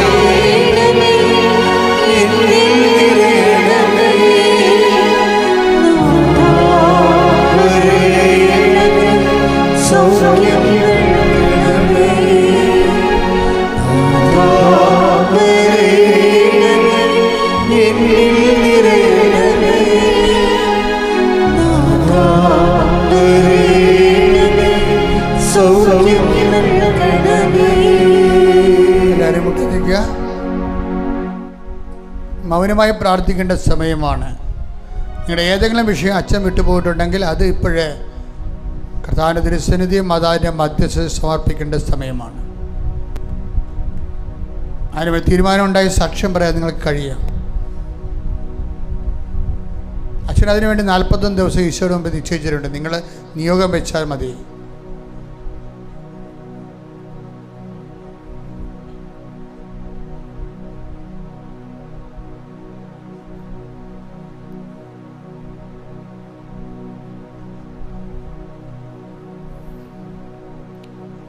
അറിയിപ്പുകൾ. മാതാവിൻ്റെ വണക്കമാസം ആരംഭിച്ചിരിക്കുകയാണ്. എല്ലാവരുടെയും നിയോഗങ്ങൾ വെച്ച് അവരുടെ പേര് പറഞ്ഞുകൊണ്ട് എല്ലാ ദിവസവും നിയോഗങ്ങൾക്ക് വെച്ച് ജപമാല പ്രാർത്ഥന കഴിഞ്ഞിട്ടാണ് വണക്കവും വണക്കത്തിൻ്റെ സന്ദേശവും ഉള്ളത്. മാതാവിൻ്റെ കൂടെ നമ്മൾ മെയ് മാസം മുഴുവനും കുടുംബത്തെ പ്രതിഷ്ഠിച്ചുകൊണ്ട് ജീവിക്കാൻ പറ്റിയ ഏറ്റവും വലിയ അവസരമാണ് ഇത്. ഓൺലൈനിൽ നിങ്ങളെല്ലാവരും കൂടാൻ പറ്റുന്നവരെല്ലാവരും കൂടണമെന്ന് പ്രത്യേകം ഓർപ്പിക്കുകയാണ്. 5:30 മണിക്കാണ് വണക്ക ശുശ്രൂഷകൾ ആരംഭിക്കുന്നത്. എല്ലാ ദിവസവും അച്ഛൻ വേഴവും ഞായറും ഒഴിച്ചു ബാക്കി എല്ലാ ദിവസവും അച്ഛൻ ആൾക്കാരെ കാണുന്നുണ്ട്. നിങ്ങളുടെ വിഷയം എമർജൻസി ആകണമെന്ന് മാത്രമേ ഉള്ളൂ. അതിൻ്റെ ഡോക്യുമെൻ്റ് ഉണ്ടാകണം. എമർജൻസി എന്ന് വെച്ച് കഴിഞ്ഞാൽ അത്യന്താപേക്ഷിതമായ ചില കാര്യങ്ങളായിരിക്കണം. മുമ്പിൽ സമയം ഉണ്ടാകരുത്. അത്രയും അടുത്ത് നടക്കേണ്ട കാര്യമായിരിക്കണം. ഇന്ന് ഉടമ്പടി എടുത്ത് ഇന്ന് തന്നെ അച്ഛനെ കാണേണ്ട അടിയന്തര രോഗമുള്ളവർ ചെയ്യേണ്ടത്, അവർ ഉച്ചകഴിഞ്ഞ് വന്നിട്ട് കാര്യമൊന്നുമില്ല. ഉച്ചകഴിഞ്ഞ് ഞാൻ 4 മണിയാകുമ്പോൾ തന്നെ ശുശ്രൂഷ തീരും. കാര്യം നേരത്തെ ഈ ധൃതിക്ക് ഓടി വന്ന ആൾക്കാർ നമ്മൾ ഒരിക്കലും അഡ്മിറ്റ് ചെയ്യത്തില്ല. അങ്ങനെ ചെയ്തിട്ട് കാര്യമില്ല. അപ്പോൾ ഇന്ന് തന്നെ അച്ഛനെ കാണണമെന്നുള്ളവരുണ്ടാകും. അത് ക്യാൻസർ രോഗികളെ പോലുള്ള രോഗികളെ എടുക്കത്തുള്ളൂ ആ വിഷയത്തിന്. അല്ലെങ്കിൽ ജപ്തി നടപടി. അപ്പം നാളെ മറ്റന്നാളെ ജപ്തി നടപടിയാണെങ്കിൽ അതെടുക്കും. അങ്ങനെ മുന്നിൽ സമയമില്ലാത്തൊക്കെ എടുക്കും. പക്ഷെ അവർ രാവിലത്തെ ഉടമ്പടിക്കാണ് വരേണ്ടത്. രാവിലെ തന്നെ വന്ന് ക്ലാസ്സിൽ കയറി സമാധാനമായിട്ട് ഉടമ്പടി എടുത്ത് നിന്ന് ഉച്ച കഴിഞ്ഞ് അച്ഛനെ കാണാൻ പറ്റും.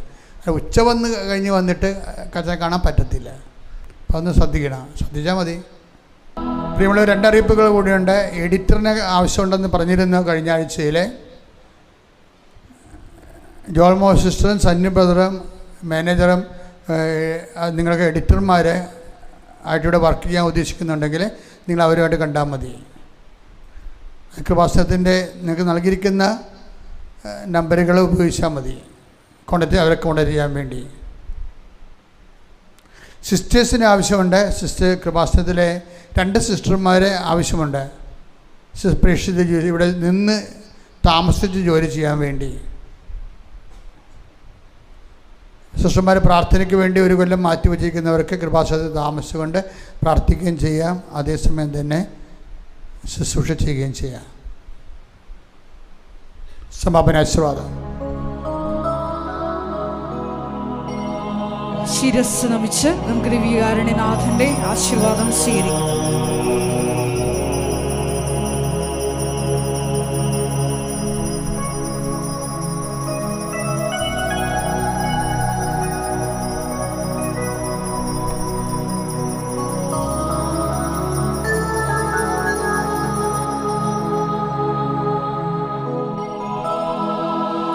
പരിശുദ്ധ പരമമാ ദിവ്യകാരുണ്യമേ, ഇന്നുമെന്നും അങ്ങേക്ക് ആരാധന. പരിശുദ്ധ പരമമാ